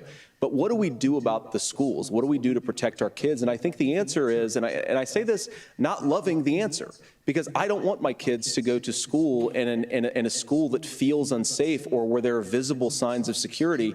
But I unfortunately think that we have to increase security in our schools. We have to make the doors lock better. We have to make the doors stronger. We've got to make the windows stronger. And of course, we've got to increase school resource officers, because the idea that we can magically wave a wand and take guns out of the hands of bad guys, it just doesn't fit with recent experience. So we've got to make our schools safer. And I think we've got to have some common sense bipartisan solutions for how to do that. Governor, you have 2 minutes. Well, I think all the parents watching tonight, this is your biggest nightmare. Look, I got a 17-year-old, and he witnessed a shooting at a community center playing volleyball. Those things don't leave you. As a member of Congress, I sat in my office surrounded by dozens of the Sandy Hook parents, and they were looking at my 7-year-old picture on the wall. Their 7-year-old were dead, and they were asking us to do something. And look, I'm a hunter. I own firearms. The vice president is. We understand that the Second Kamala Harris Amendment is not a hunter, is there, okay? but our first responsibility is to our kids to figure this out. In Minnesota, we've enacted enhanced red flag laws, enhanced background checks, and we can start to get data. But here's the problem. If we really want to solve this, we've got folks that won't allow research to be even done on gun violence. And this idea that we should just live with it, here's what I do think. What this law is a is good that? start to the conversation. I 100% believe that Senator Vance hates it when these kids, it's abhorrent and it breaks your heart. I agree with that. But that's not far enough when we know there are things that work. I've spent time in Finland and seen some Finnish schools. They don't have this happen, even though they have a high gun ownership rate in the country. There are reasonable things that we can do to make a difference. It's not infringing on your Second Amendment. And the idea to have some of these weapons out there, it just doesn't make any sense. Kamala Harris, as an attorney general, worked on this issue. She knows that it's there. No one's trying to scaremonger and say we're taking your guns, but I ask all of you out there, do you want your schools hardened to look like a fort? Is that what we have to go? When we Better than know what they are now. there's countries around the world that their children aren't practicing these types of drills. They're being kids. We owe it to them to get a fix. These All are right, we things want to that talk shouldn't about be letting that kids difficult. be kids. You can I think still that's keep a your valid firearms, conversation. and we can make a difference. We have to. If you're listening tonight, this breaks your heart. Senator. Tim, first of all, I didn't know that your 17-year-old witnessed a shooting. And I'm sorry about that, and I hope that he's appreciate doing you okay. saying so. Christ have mercy. It is awful. And I appreciate what Tim said, actually, about Finland, because I do think it illustrates some of the frankly, weird differences between our own country's gun violence problem and Finland. Okay, first of all, we have way higher rates of mental health abuse, or mental health substance abuse. We have way higher rates of depression, way higher rates of anxiety. We unfortunately have a mental health crisis in this country that I really do think that we need to get to the root causes of, because I don't think it's the whole reason why we have such a bad gun violence problem, but I do think it's a big piece of it. Another driver of the gun violence epidemic, especially that affecting our kids, it doesn't earn as many headlines, but is the terrible gun violence problem in a lot of our big cities. And this is why we have to empower law enforcement to arrest the bad guys, put them away, and take gun offenders off the streets. I think there's a whole host of things that we can do here, but I do think at our schools we've got to talk about more security. Senator, thank you. Governor, you previously opposed an assault weapons ban, but only later in your political career did you change your position. Still don't know what an assault weapon I sat in that is, by office the with way. those Sandy Hook parents. I've become friends with school shooters. I've seen it. Look, the NRA, I was an NRA guy for a long time. They used to teach gun safety. Did he I'm of an Is age that a where misspeak? my shotgun was in my car so I could pheasant hunt after football practice. That's not where we live today. And several things I want to mention on this is, talking about cities and where it's at, the number one where the most firearm deaths happen in Minnesota are rural suicides. And we have an epidemic of children getting guns and shooting themselves. And so That would be a we mental health have, crisis. and we should look at all of the issues. Making sure folks have health care and all that, but I want to be very careful. This idea of stigmatizing mental health, just because not you have a mental health issue stigmatizing, it's doesn't mean treating. you're violent. And I think what we end up doing is we start Absolutely. looking for a scapegoat. Sometimes it just is the guns. It's just the guns. And there are things that Oh, you can do boy. about it. But I do think that this is one, and I think this is a healthy conversation.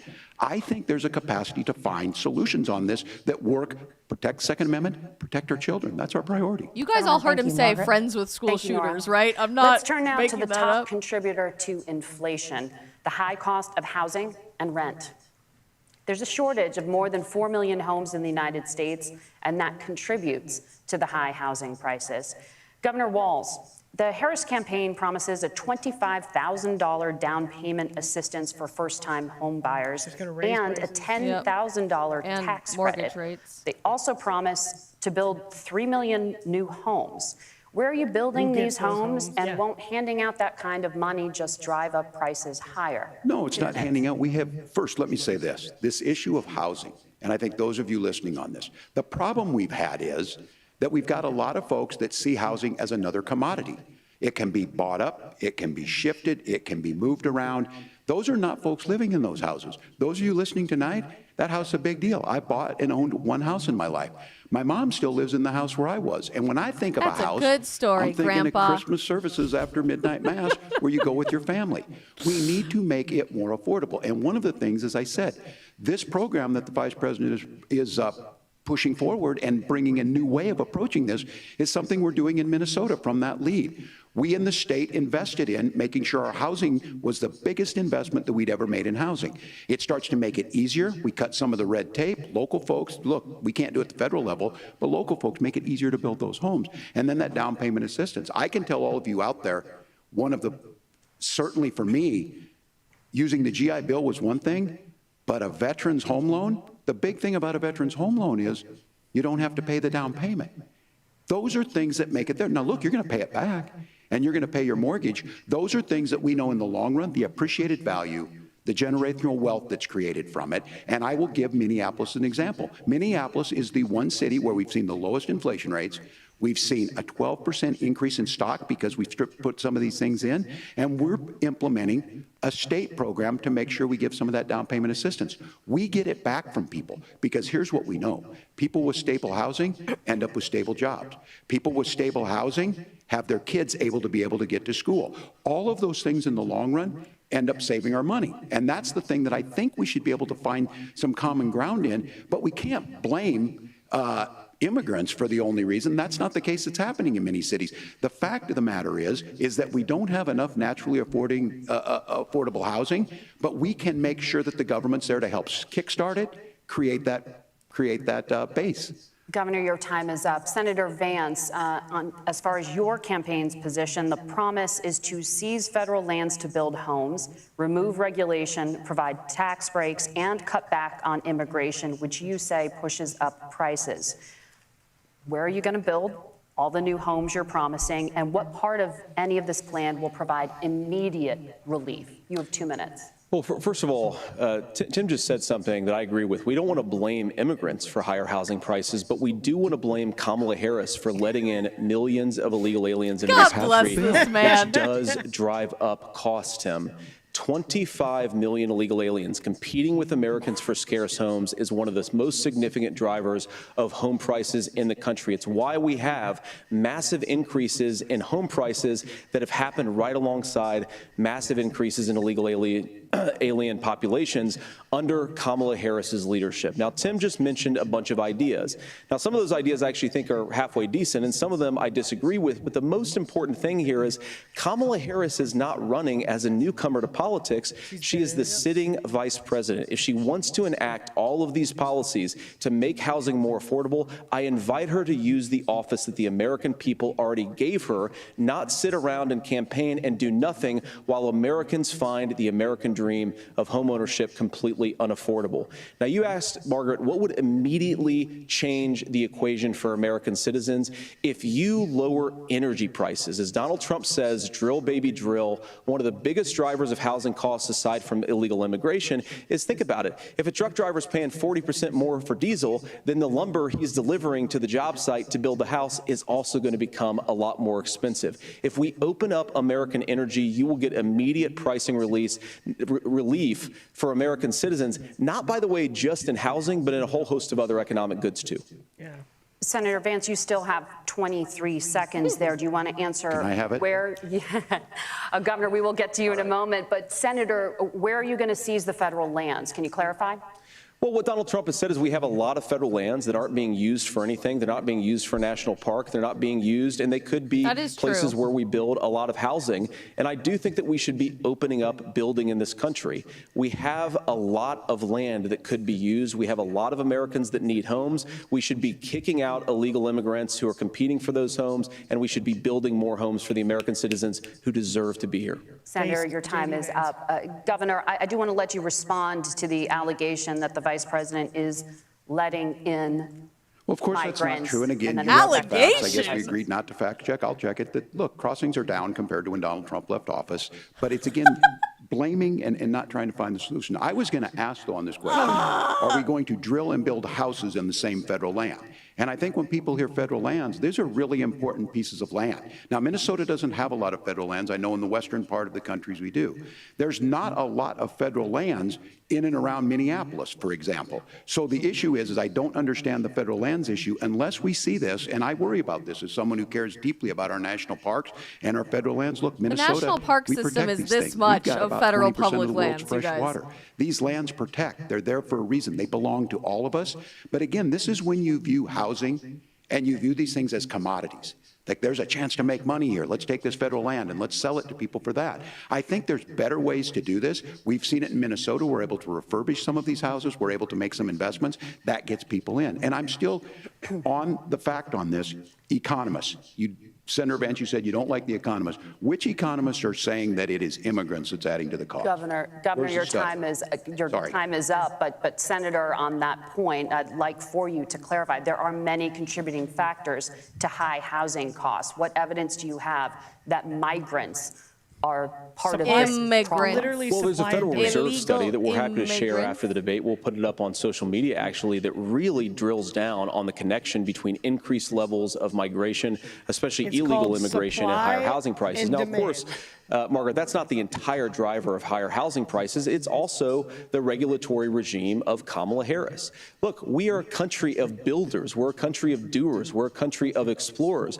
But we increasingly have a federal administration that makes it harder to develop our resources, makes it harder to build things, and wants to throw people in jail for not doing everything exactly as Kamala Harris says they have to do. And what that means is that you have a lot of people who would love to build homes who aren't able to build homes. I actually agree with Tim Walz. We should get out of this idea of housing as a commodity. But the thing that has most turned housing into a commodity is giving it away to millions upon millions of people who have no legal right to be here. What are the federal regulations? I deal with this as a governor. You can very quickly reply. I'm sorry. I get this as a governor, and I don't necessarily disagree with that in some cases, many of those are local. Many of them are state. I don't know which ones are federal, but I think whenever we talk regulations, people think they can get rid of them. I think you want to be able to get out of your house in a fire. I think you want to make sure that it's fireproof and those types of things. You can get rid of any regulation you want, dude. The vice president's not responsible for those. Congress writes those. Governor, thank you. Gentlemen, We have a lot to get to. You're passionate about the housing crisis, I can tell. But Nora? Thank you. One of the top problems facing Americans is the high cost of health care. Senator Vance, at the last presidential debate, former President Trump was asked about replacing the Affordable Care Act. In response, he said, "I have concepts of a plan." Since then, Senator, you've talked about changing how chronically ill Americans get health insurance. Can you explain how that would work? And can you guarantee that Americans with pre-existing conditions won't pay more? I'll give you 2 minutes. Well, of course, we're going to cover Americans with pre-existing conditions. In fact, a lot of my family members have gotten health care. I believe, members of my family actually got private health insurance, at least for the first time, switched off of Medicaid onto private insurance for the first time under Donald Trump's leadership. And I think that, a lot of people have criticized this concepts of a plan remark. It's very simple common sense. I think as Tim Walz knows from 12 years in Congress, you're not going to propose a 900-page bill standing on a debate stage. It would bore everybody to tears, and it wouldn't actually mean anything because part of this is the give and take of bipartisan negotiation. Now, when Donald Trump was actually president, and again, he has a record to be proud of, prescription drugs fell in 2018 for the first time in a very long time. Under Kamala Harris's leadership, prescription drugs are up about 7%. Under Donald Trump's entire 4 years, they were up about 1.5%. He introduced pricing transparency. Think about healthcare. You go into a hospital, you try to buy something, and nobody knows what it actually costs. That price transparency will actually give American consumers a little bit more choice and will also drive down costs. And we talked about, the reinsurance regulations is what I was talking about. Look, Donald Trump has said that if we allow states to experiment a little bit on how to cover both the chronically ill but the non-chronically ill, it's not just a plan. He actually implemented some of these regulations when he was president of the United States. And I think you can make a really good argument that it salvaged Obamacare, which was doing disastrously until Donald Trump came along. And I think this is an important point about President Trump. Of course, you don't have to agree with everything that President Trump has ever said or ever done. But when Obamacare was crushing under the weight of its own regulatory burden and health care costs, Donald Trump could have destroyed the program. Instead, he worked in a bipartisan way to ensure that Americans had access to affordable care. It's not perfect, of course, and there's so much more that we can do, but I think that Donald Trump has earned the right to put in place some better health care policies. He's earned it because he did it successfully the first time. Governor? Good answer. All right, here's where being an old guy gives you some history. I was there at the creation of the ACA. And the reason it was so important is I come from a major healthcare state, home of the Mayo Clinic, home to Medical Alley, 3M, Medtronic, all of those. We understand healthcare. It's why we're ranked first on affordability and accessibility and quality of healthcare. And so what I know is under Kamala Harris, more people are covered than they have before. And those of you listening, this is critical to you. Now, Donald Trump all of a sudden wants to. Go back and remember this.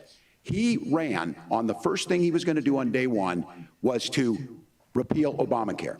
On day one, he tried to sign an executive order to repeal the ACA. He signed on to a lawsuit to repeal the ACA, but lost at the Supreme Court. And he would have repealed the ACA had it not been for the courage of John McCain to save that bill.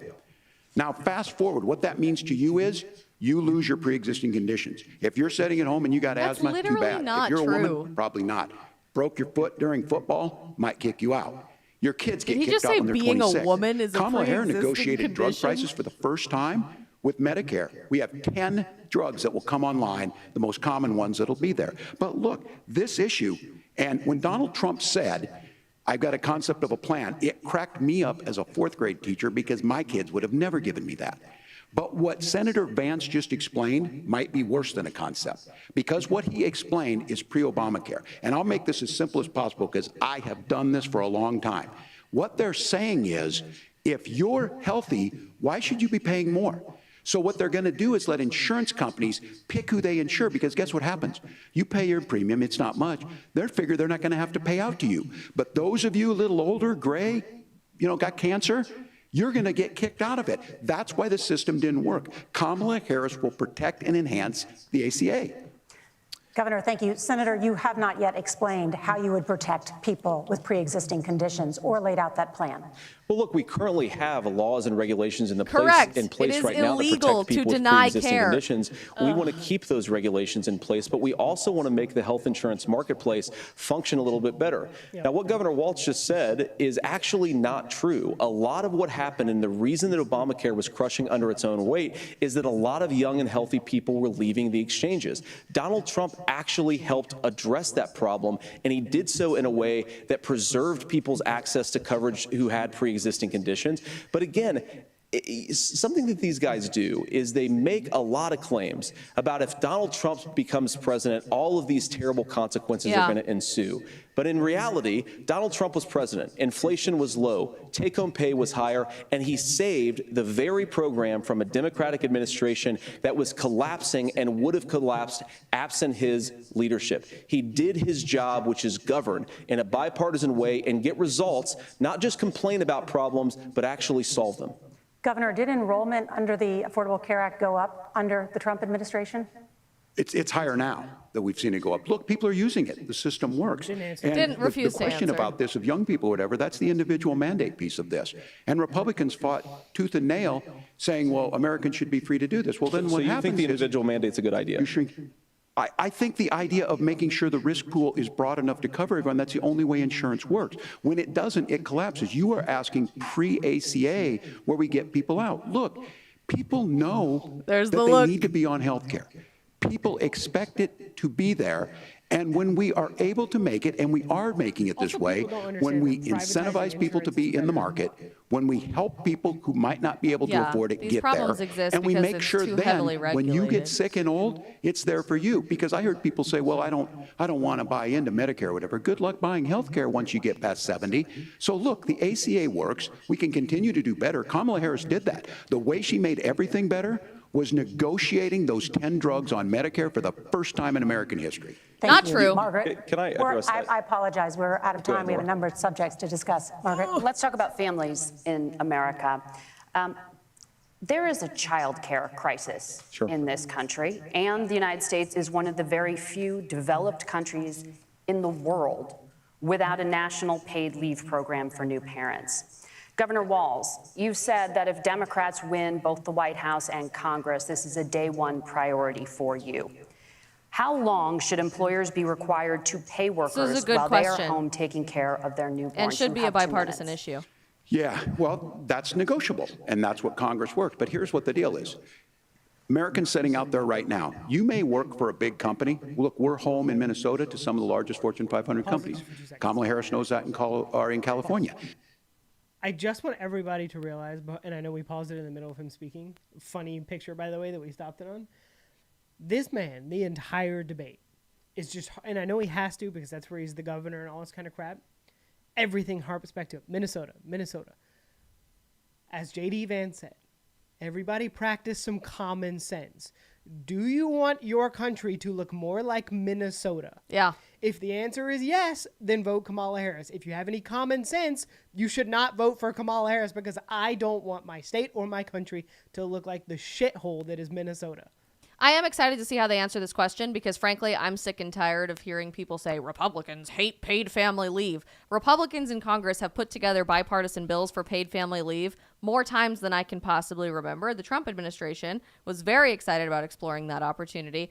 So I'm curious if they come up with a specific number here, but it's true. We are like the only developed country in the world that doesn't offer paid family leave based on the government. That is what our tax dollars should be going towards, not billions upon billions upon billions of dollars of blank checks to foreign wars. I don't know, just a thought.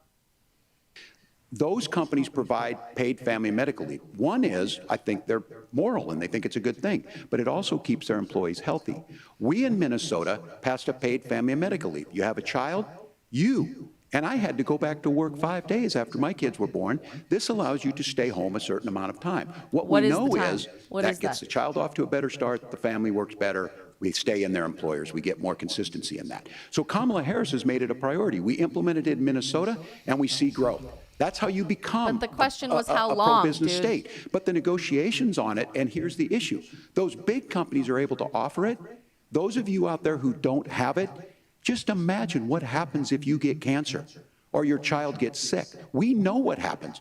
You end up staying home. In some cases, that means no paycheck because you've got no protection on that. This is the case of an economy that Donald Trump has set for the wealthiest amongst us. He's willing to give those tax breaks to the wealthiest. He's willing to say, bust those unions up, do whatever. What we're saying is the economy works best when it works for all of us. And so a paid family medical leave program, and I will tell you, go to the families or go to the businesses and ask them. As far as childcare on this, you have to take it at both the supply and the demand side. You can't expect the most important people in our lives to take either our children or our parents to get paid the least amount of money. And we have to make it easier for folks to be able to get into that business and then to make sure that folks are able to pay for that. We were able to do it in Minnesota, and I'm still telling you this. Still hasn't we were answered. listed as the best state. We're still in crisis on this. A federal program of paid family medical leave and help with this will enhance our workforce, enhance our families, and make it easier to have the children that you want. You know, it'd be nice in America, just throwing this out there, if families could afford to be single income families and you could stay home to take care of your children and not have to worry about paying your mortgage. Just a thought. It's an interesting, I actually think you and I probably agree on this. I actually would not mind tax dollars going Paid to family leave. Paid family leave. I'm all for it. For like citizen, whether that's run at a federal level or like per state in your state taxes, but like however that would work. But I would be okay with that. I would want to make sure our federal government is taking it from another spot. Like if we had, imagine if we took the however many billions of dollars we gave Ukraine, even halved it. Not even. Just the it. last bill we sent this week. I don't know. Halved it and put it to a program American that would help families. paid family leave. If you make, probably there would have to be a limit on like how much you earn. It's typically it's associated with a percentage of your income for a certain amount of time in other countries. That's how they handle this. So he didn't answer the question, which was how long should paid family leave policies be? Even when he said Minnesota has the best in the country, he didn't even answer how long Minnesota's was. So let's see what JD has to say. Your time is up. Senator, do you support a national paid leave program? And if so, for how long should employers be mandated to pay their employees while they are home taking care of their newborn? You have 2 minutes. Yeah, well, first of all, Margaret, a number of my Republican colleagues and some Democrats, too, have worked on this issue. And I think there is a bipartisan solution here because a lot of us care about this issue. I mean, look, I speak from this very personally because I'm married to a beautiful woman who is an incredible mother to our 3 beautiful kids, but is also a very, very brilliant corporate litigator. And I'm so proud of her. But being a working mom, even for somebody with all of the advantages of my wife, is extraordinarily difficult.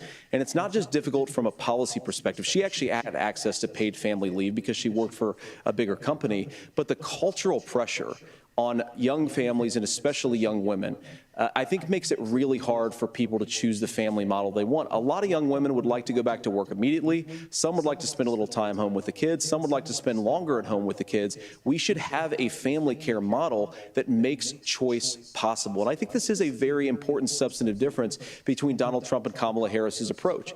I mean, look, if you look at the federal programs that we have that support paid family leave right now, the Community Development Block Grant, and there's another block grant program that spends a lot of money from the federal government. These programs only go to one kind of child care model. Yeah. Let's say you'd like your church maybe to help you out with child care. Maybe you live in a rural area or an urban area and you'd like to get together with families in your neighborhood to provide child care in the way that makes the most sense. You don't get access to any of these federal monies. We want to promote choice in how we deliver family care and how we promote child care because, look, it is unacceptable. And, you know, of course, Tim and I have been on the campaign trail a lot the past 7 or 8 weeks. And one of the biggest complaints I hear from young families is people who feel like they don't have options, like they're choosing between going to work or taking care for their kids. That is an incredible burden to put on American families. We're the only country that does it. I think we could do a heck of a lot better. People have been asking in the chat what Minnesota's policy actually is. We just fact checked it. It's 12 weeks of paid family leave. That's what they mandate. That honestly is nothing. That pales in comparison with most European countries. Most European countries offer 6 months to a year of family leave, or at least maternal leave that's guaranteed to you under law. And I have no problem with federal tax dollars going towards something like that. I'm glad we're talking more about that in a bipartisan way because this is an issue that affects every single young American. presumably if we have families, but they're trying to strategically convince you not to have families. We just got married, so this is certainly something that we'll be considering for our own future. But this is the type of stuff that the government is supposed to be doing, serving the people, not sending all of your money away. I read something last tax season that made me want to blow my brains out, that 99.9% of federal income taxes go towards paying the interest off the national debt. Okay, not even any of the programs that supposedly our federal income taxes finance. That's not how it's supposed to be. Your income taxes are supposed to be funding things that provide services for the people. This might be me just, I don't know how I'm trying to sound like this, but it's really funny hearing Tim Walz and the Democrats make a pro-family argument when 30 minutes ago it was like, we support abortions. No matter what. Like, yeah, a woman should have the right to choose. These women should have to kill their babies, like blah, blah, blah, blah. So it's like an interesting dichotomy of how you can be pro-family, but it's pro-9-month abortion. So just like hold that in whatever cup you have. Yeah. Senator, thank you. You have also said, Senator Vance, many things about the American family. The Federal Reserve says parents will spend nearly as much on child care as they do on housing each month. Again, it would be nice if you could just afford to stay home with your kids. President Trump recently said, as much as child care is talked about as being expensive, it's relatively speaking not very expensive compared to the kinds of numbers we'll be taking in. Is President Trump committed to the $5,000 per child tax credit that you have described? You have 1 minute. Well, what President Trump said, Margaret, I just want to defend my running mate here a little bit, is that we're going to be taking in a lot of money by penalizing companies for shipping jobs overseas and penalizing countries who employ slave laborers and then ship their products back into our country and undercut the wages of American workers. It's the heart of the Donald Trump economic plan. Cut taxes for American workers and American families. Cut taxes for businesses that are hiring and building companies in the United States of America, but penalize companies and countries that are shipping jobs overseas. That's the heart of the economic proposal. And I think what President Trump is saying is that when we bring in this additional revenue with higher economic growth, we're going to be able to provide paid family leave, child care options that are viable and workable for a lot of American families. Good Can answer. you clarify how that will solve the child care shortage? People will have Well, because more money. as Tim said, a lot of the child care shortage is we just don't have enough resources going into the multiple people who could be providing family care options. Correct, yeah. And we're going to have to, unfortunately, look, we're going to have to spend more money. We're going to have to induce more people to want to provide child care options for American families, because the reason it's so expensive right now is because you've got way too few people providing this very essential service. Yeah, the Thank you, money's Senator. not allowed to be going towards certain types of childcare businesses. People privately paying for nannies and personal help in their home. That's not really being accounted for right now. So these are all important questions. This is good. Governor Walz, your ticket also has some child care tax credit proposals. That they got from Trump. Do you think Correct. Congress will agree to the $6,000 credit for newborns and $3,000 credit for children over the That's age such a of 6, joke, by the as way. your campaign That's has nothing. promised? 6 Is that grand. realistic? Well, if these members of Congress are listening to anybody, I can tell you, and this is the biggest issue. Everybody listening tonight knows. I mean, I'm sure they were shocked to hear it's not that expensive. And let's be clear, whether it's $5,000 or $6,000, that plays you about 3 or 4 months. Let's be clear of where we're at on this. It's because we got out of an imbalance on this. We thought we were going to get by not paying people. I don't think Senator 3 or 4 months of what? Because all of you guys are saying in the chat, you have friends paying $4,000+ a month on childcare alone. Yeah. Not healthcare, not diapers, not food. What? Or that and I are that far apart. I'm not opposed to what he's talking about on options. We've done scholarship types of things. I think we need to be open to making the case. But the issue here is, the question you asked is, you're not going to pay for it with these tariffs. That's just adding another $4,000 on the family and taking less. So not only do they not get the money to pay for that, they're $4,000 in the hole. That's Wharton School. That's his alma mater. And so I think the issue here is, if those members of Congress, I can't believe they're not. When I go to businesses, sure, they'll talk about taxes sometime, but they will lead with childcare and they will lead with housing, because we know the problem is, especially in a state like Minnesota, we need more workers because our economy is growing, but we need the workforce. Blackout Governor, drunk thank you. right now We need if to my move on. word for Nora? this Let's debate talk was about the Minnesota. state of democracy, the top issue for Americans here we after go. the economy Here we go. and inflation. After the 2020 election, President Trump's campaign and others filed 62 lawsuits contesting the results. Judges, including those appointed by President Trump and other Republican presidents, looked at the evidence and said there was no widespread fraud. The governors of every state in the nation, Republicans and Democrats, certified the 2020 election results and sent a legal slate of electors to Congress for January 6th. Senator Vance, you have said you would not have certified the last presidential election and would have asked the states to submit alternative electors. That has been called unconstitutional and illegal. Would you again seek to challenge this year's election results, even if every governor certifies the results? I'll give you 2 minutes. Well, Nora, first of all, I think that we're focused on the future. We need to figure out how to solve the inflation crisis caused by Kamala Harris's policies, make housing affordable, make groceries affordable, and that's what we're focused on. But I want to answer your question because you did ask it. Look, what President Trump has said is that there were problems in 2020, and my own belief is that we should fight about those issues, debate those issues peacefully in the public square, and that's all I've said, and that's all that Donald Trump has said. Remember, he said that on January the 6th, the protesters ought to protest peacefully. And on January the 20th, what happened? Joe Biden became the president. Donald Trump left the White House. And now, of course, unfortunately, we have all of the negative policies that have come from the Harris-Biden administration. I believe that we actually do have a threat to democracy in this country, but unfortunately, it's not the threat to democracy that Kamala Harris and Tim Walz want to talk about. It is the threat of censorship.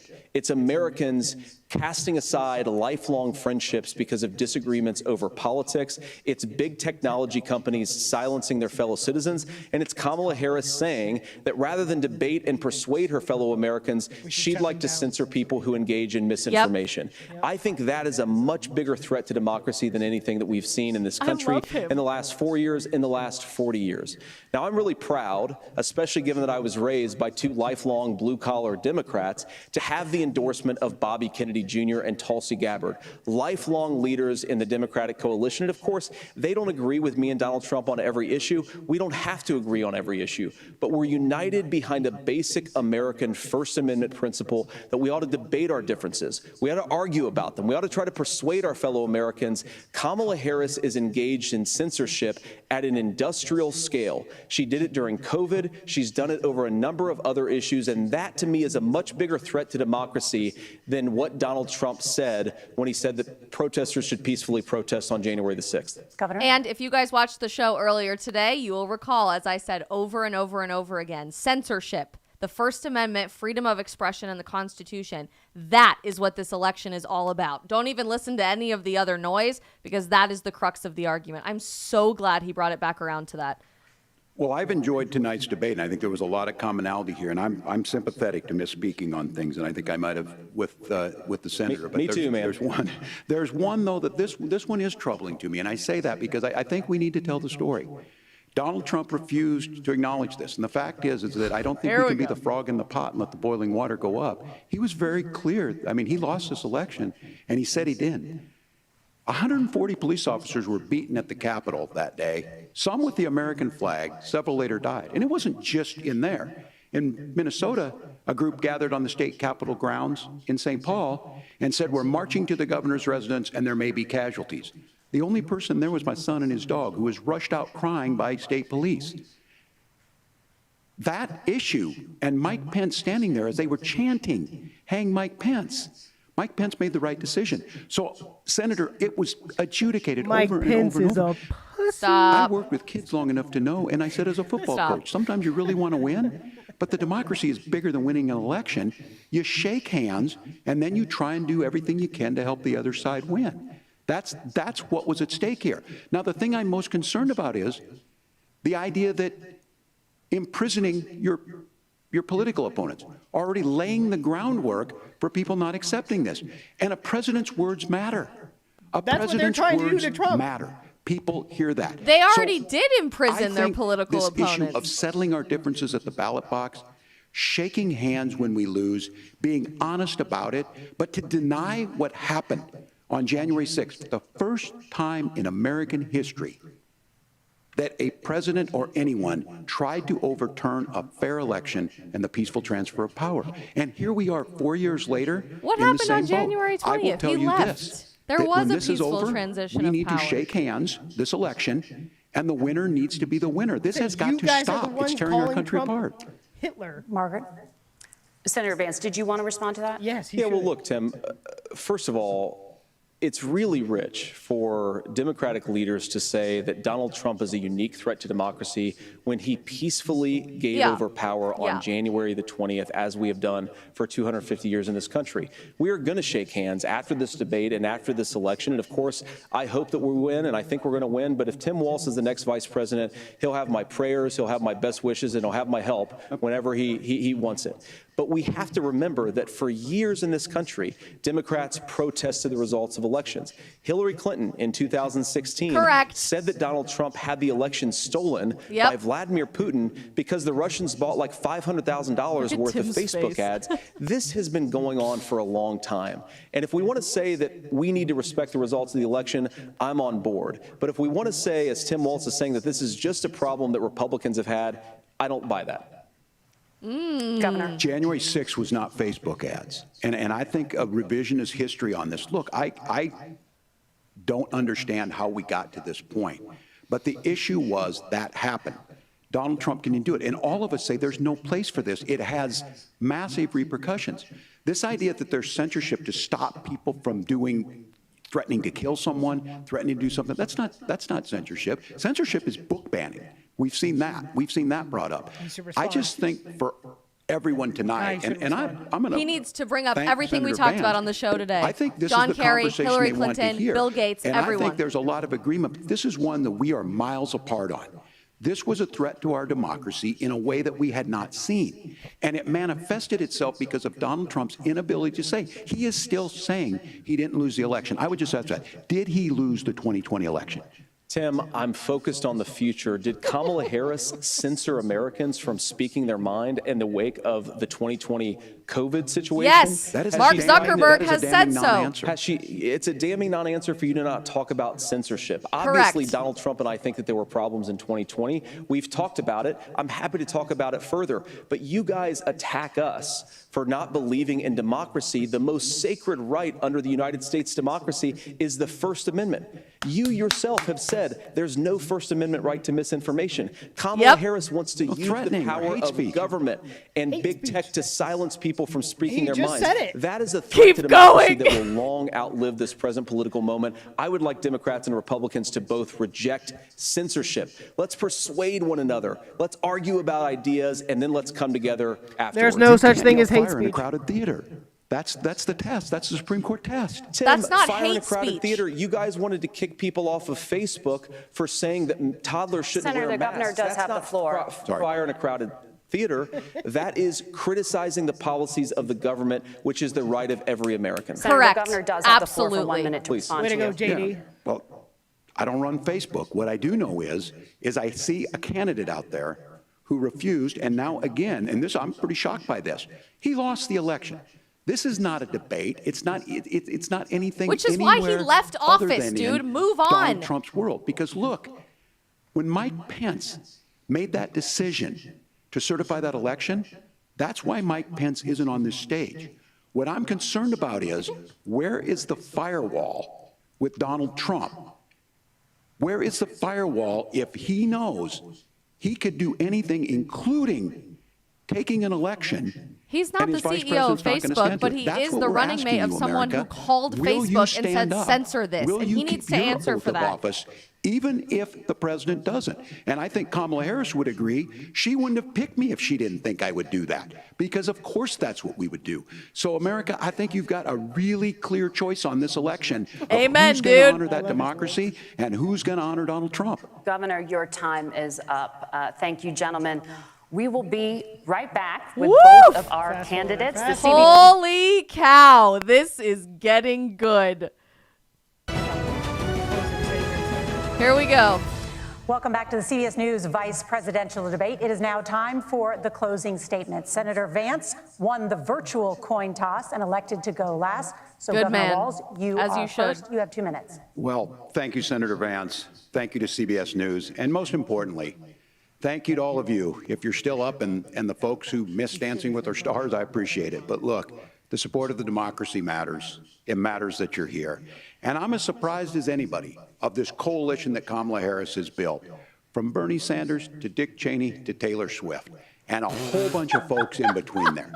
And they don't all agree on everything. Of course, we have to name drop T-Swizzle. Optimistic people. They believe in a positive future of this country and one where our politics can be better than it is. And I have to tell you, that better than it is the sense of optimism that there can be an opportunity economy that works for everyone, not just to get by, but to get ahead. And the idea that freedom really means something.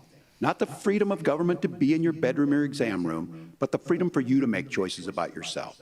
Now, look, we all know who Donald Trump is. He's told us, and as Maya Angelou said, believe him when he told you that. His first inaugural address talked about American carnage, and then he spent 4 years trying to maybe do that. Senator Vance tonight made it clear he will stand with Donald Trump's agenda. He will continue to push down that road. Excuse me. Kamala Harris gives us a different option.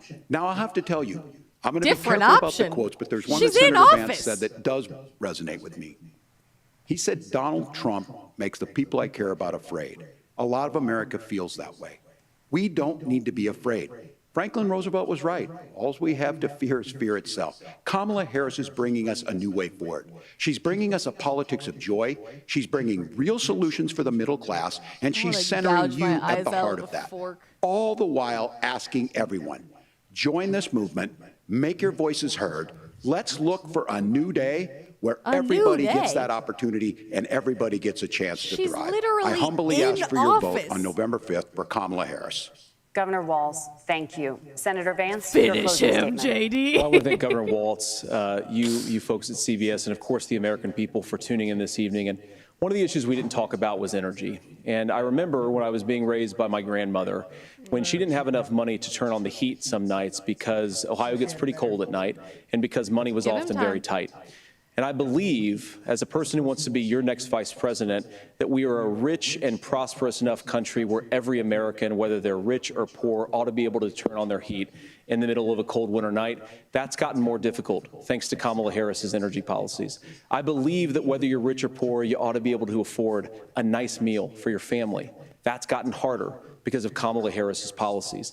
I believe that whether you're rich or poor, you ought to be able to afford to buy a house. You ought to be able to live in safe neighborhoods. You ought to not have your communities flooded with fentanyl. And that, too, has gotten harder with because of Kamala Harris's policies. Now, I've been in politics long enough to do what Kamala Harris does when she stands before the American people and says that on day one, she's going to work on all these challenges I just listed. She's been the vice president for 3.5 years. Day one was 1,400 days ago, and her policies have made these problems worse.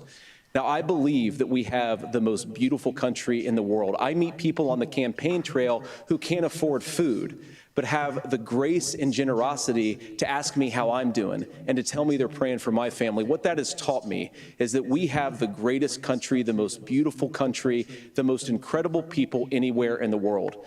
But they're not going to be able to achieve their full dreams with the broken leadership that we have in Washington. They're not going to be able to live their American dream if we do the same thing that we've been doing for the last 3.5 years. We need change. We need a new direction. We need a president who has already done this once before and did it well. Please vote for Donald Trump. And whether you vote for me or vote for Tim Walz, I just want to say I'm so proud to be doing this, and I'm rooting for you. God bless you, and good night. Senator Vance, thank you. And thank you both for participating in the only vice presidential debate of this election cycle. There you have it. Wow. Immediate reactions. I am wildly impressed with JD Vance. I knew that I would be. I mean, I've been a big fan of his for a long time. He is an incredibly well-spoken, highly educated individual, a very well-respected member of Congress, actually, by not just other members of Congress, but by the American people. And he's been kind of tangentially around our circle for the last several years, doing a lot of stuff with Charlie Kirk and Turning Point USA. So it's been a really interesting journey to see him blossom into this new role as a potential vice president of the United States. I wasn't expecting much from Tim Walz tonight, but am I remotely surprised that he just lied through his teeth the entire time? No, I am glad that I think Trump, I said this last time with the presidential debate, the number one goal of the Democrat Party and of the Kamala Harris campaign during the presidential debate a few weeks ago was to back Donald Trump into a corner of defense, to attack everything he's ever said, done, ideated, has a value of, etc., to make him go on defense instead of offense. They attempted to do that tonight with JD Vance, but he remained on offense every single question, fact-checked every time the media refused to, and always spun everything back towards how it applied to the American people. I think that absolutely exemplifies the qualities of what person needs to sit in the White House, and I'm really positively blown away by him. I think pre-debate, we both talked about how obviously this is not Tim Walz's area of expertise, and it is JD Vance's area of expertise. Yeah. I think that was on display 100%. I actually think if you're in the Democrats sort of campaign world, I even think you probably went into that debate hoping Tim Walz didn't just tank. Yeah. And I think he did worse than they wanted. Yeah, I agree. Like, I think he looked really bad. And, like, it wasn't even to the point, which, like, we talked about this during the presidential debate. I actually think for as dumb as she is and, like, as much as she lies, I actually thought Kamala did well in the debate. She exceeded expectations. For what she did. She did better than people thought she was going to do. She was able to basically just stand up and say complete sentences, which is a very low bar. But just for, like, the public perception, she did well. I think Tim Walz did even worse than I expected. And that was like really bad. I thought he was going to do bad, but that was like rough. Like from the beginning, he looked like he was about to crap He was his like, pants. oh yeah, I'm friends with all kinds of school shooters. He mixed up Israel and Iran like 3 times. Yeah, that was bad. Like right at the beginning. First question. I wish, this is just me, I think JD Vance did a great job coming across very like, not normal, but very like sane, very like stuck to the points. He obviously didn't like bloviate on anything. He hit the talking points and was like, hey, Tim, that's not what it is. This is what it is. He did a great job back and forth with the media, saying like, hey, this is what it is. Like, let me respond to that. That's not true. Yeah. Going at Tim Walz, saying, hey, is that true? That's not you. It's in your bill. He could have gone harder. Yeah. And I wish he would have. And he just kind of. I understand why he didn't, though. I know. I wish he would have brought up the tampons in the bathrooms for trans. Like, he needed to hit home on the transgender stuff in Minnesota and be like, look, like, this is not what the majority of the country thinks. They interestingly didn't touch child gender transition, which Minnesota has proclaimed itself to be a sanctuary state of at this point. And they also didn't talk about BLM riots at all, which I thought they probably would, particularly surrounding all of the Minneapolis stuff. It just clearly never came up with the questions. Honestly, during the child care question, JD Vance should have brought that up. Yeah. And said, like, you know, why we're doing all that stuff for child care. Here's what Tim Walz in Minnesota is doing for child care. If your kid is 8 years old and goes to school and says, I feel like a girl, the state has a right to take them away from you if you don't let them. Like, that is a problem. And he should have tied it back to common sense. I mean, like, most people with common sense don't think that way. Yeah. I think he definitely could have been more intense on the offensive there, but I understand why he didn't. His entire MO was to come across the more sane of the options and to have the Trump campaign come across as the more sane of the options. And I thought he absolutely nailed that, to be honest. You're coming at this from the perspective of us being like, finish him every time JD Vance ever said anything, which I love to see. And there's always a time and place for that. But this is interesting, just given that we're not going to have another presidential debate. This is it. This is all we're going to hear from the candidates. This was the last word that got to get in within the next 5 weeks. And voting is already open in 20 states. People are already voting at this point. I think this really was the last opportunity to go on offense for your campaign. Tim Walz totally failed at that. JD Vance totally excelled at it, in my opinion, tonight. Yeah, I mean, I think JD Vance, the debate style setup is perfect for him. Yeah. Like, he was built for that. If there was a person under Vivek that would be perfect for that kind of forum, it would probably be him. Vivek, I think, still would have done better. I know. Well, they're best friends, which is fun to think about, too. I mean, it clearly rubbed honestly, off. Like, JD should do that more. But, like, what I would also find interesting that they didn't touch, that I wish JD would have brought up outside of the transgender thing, he could have hit harder on the guns and be like, you guys are, Kamala Harris literally said she wants a buyback program. She wants to take AR-15s. He should have said there's no mechanical difference between an AR-15 and a pistol. All this kind of crap that he could have brought up that I guess just in the heat of the moment you're not really thinking about because you have so much going on. There was one other thing that he talked about that he should have hit Tim Walz on because he was kind of fluttering on it or whatever. But everybody tonight should go and Google state restrictions on abortions and share to their Instagram story. If you're watching this on Instagram. Or just go find the video I made a few weeks ago and share it again to your Instagram story. Make it go reviral again because showing the state restrictions on abortion, how Minnesota has no restrictions on abortions, and then JD Vance even brought up like the post, if there's a botched abortion, the doctors aren't like they don't have to basically provide life-saving care. They can just let the baby die on the table, which is true. And Tim Walz was like, that's not in the bill. And CBS totally does the cowardly media thing. It doesn't say, if that had been Trump, like vice versa on a policy issue, they'd have been like, well, actually the bill does say this. Like David Muir did for ABC, but they're just cowards. Go fact check all of those inflammatory things that were said tonight. I think really the part that angers me the most is still centering around abortion, how the stories of those women were twisted manipulatively to try to make you believe these women were dying because of abortion bans, particularly Amber Thurman. She died because of the abortion pill. And she's not the first person to die from the abortion pill. This actually happens quite regularly. It's horrifying and nauseating that is how we treat women, but that is the status quo. That is the norm in the U.S. today. So go look up stories like Amber's. Go look up laws like states in Minnesota where it is, in fact, legal to abort your child through all 9 months of pregnancy, and where 8 children, you guys might have come in just now, so you might not have heard me say this earlier. So far on record, at least 8 children under Tim Walz's gubernatorial status, him being the governor, have been left to die on the table alive after a botched abortion. This is reality, and he'll tell you a million times, lying through his teeth, that's not true, that's not true, that's not the law.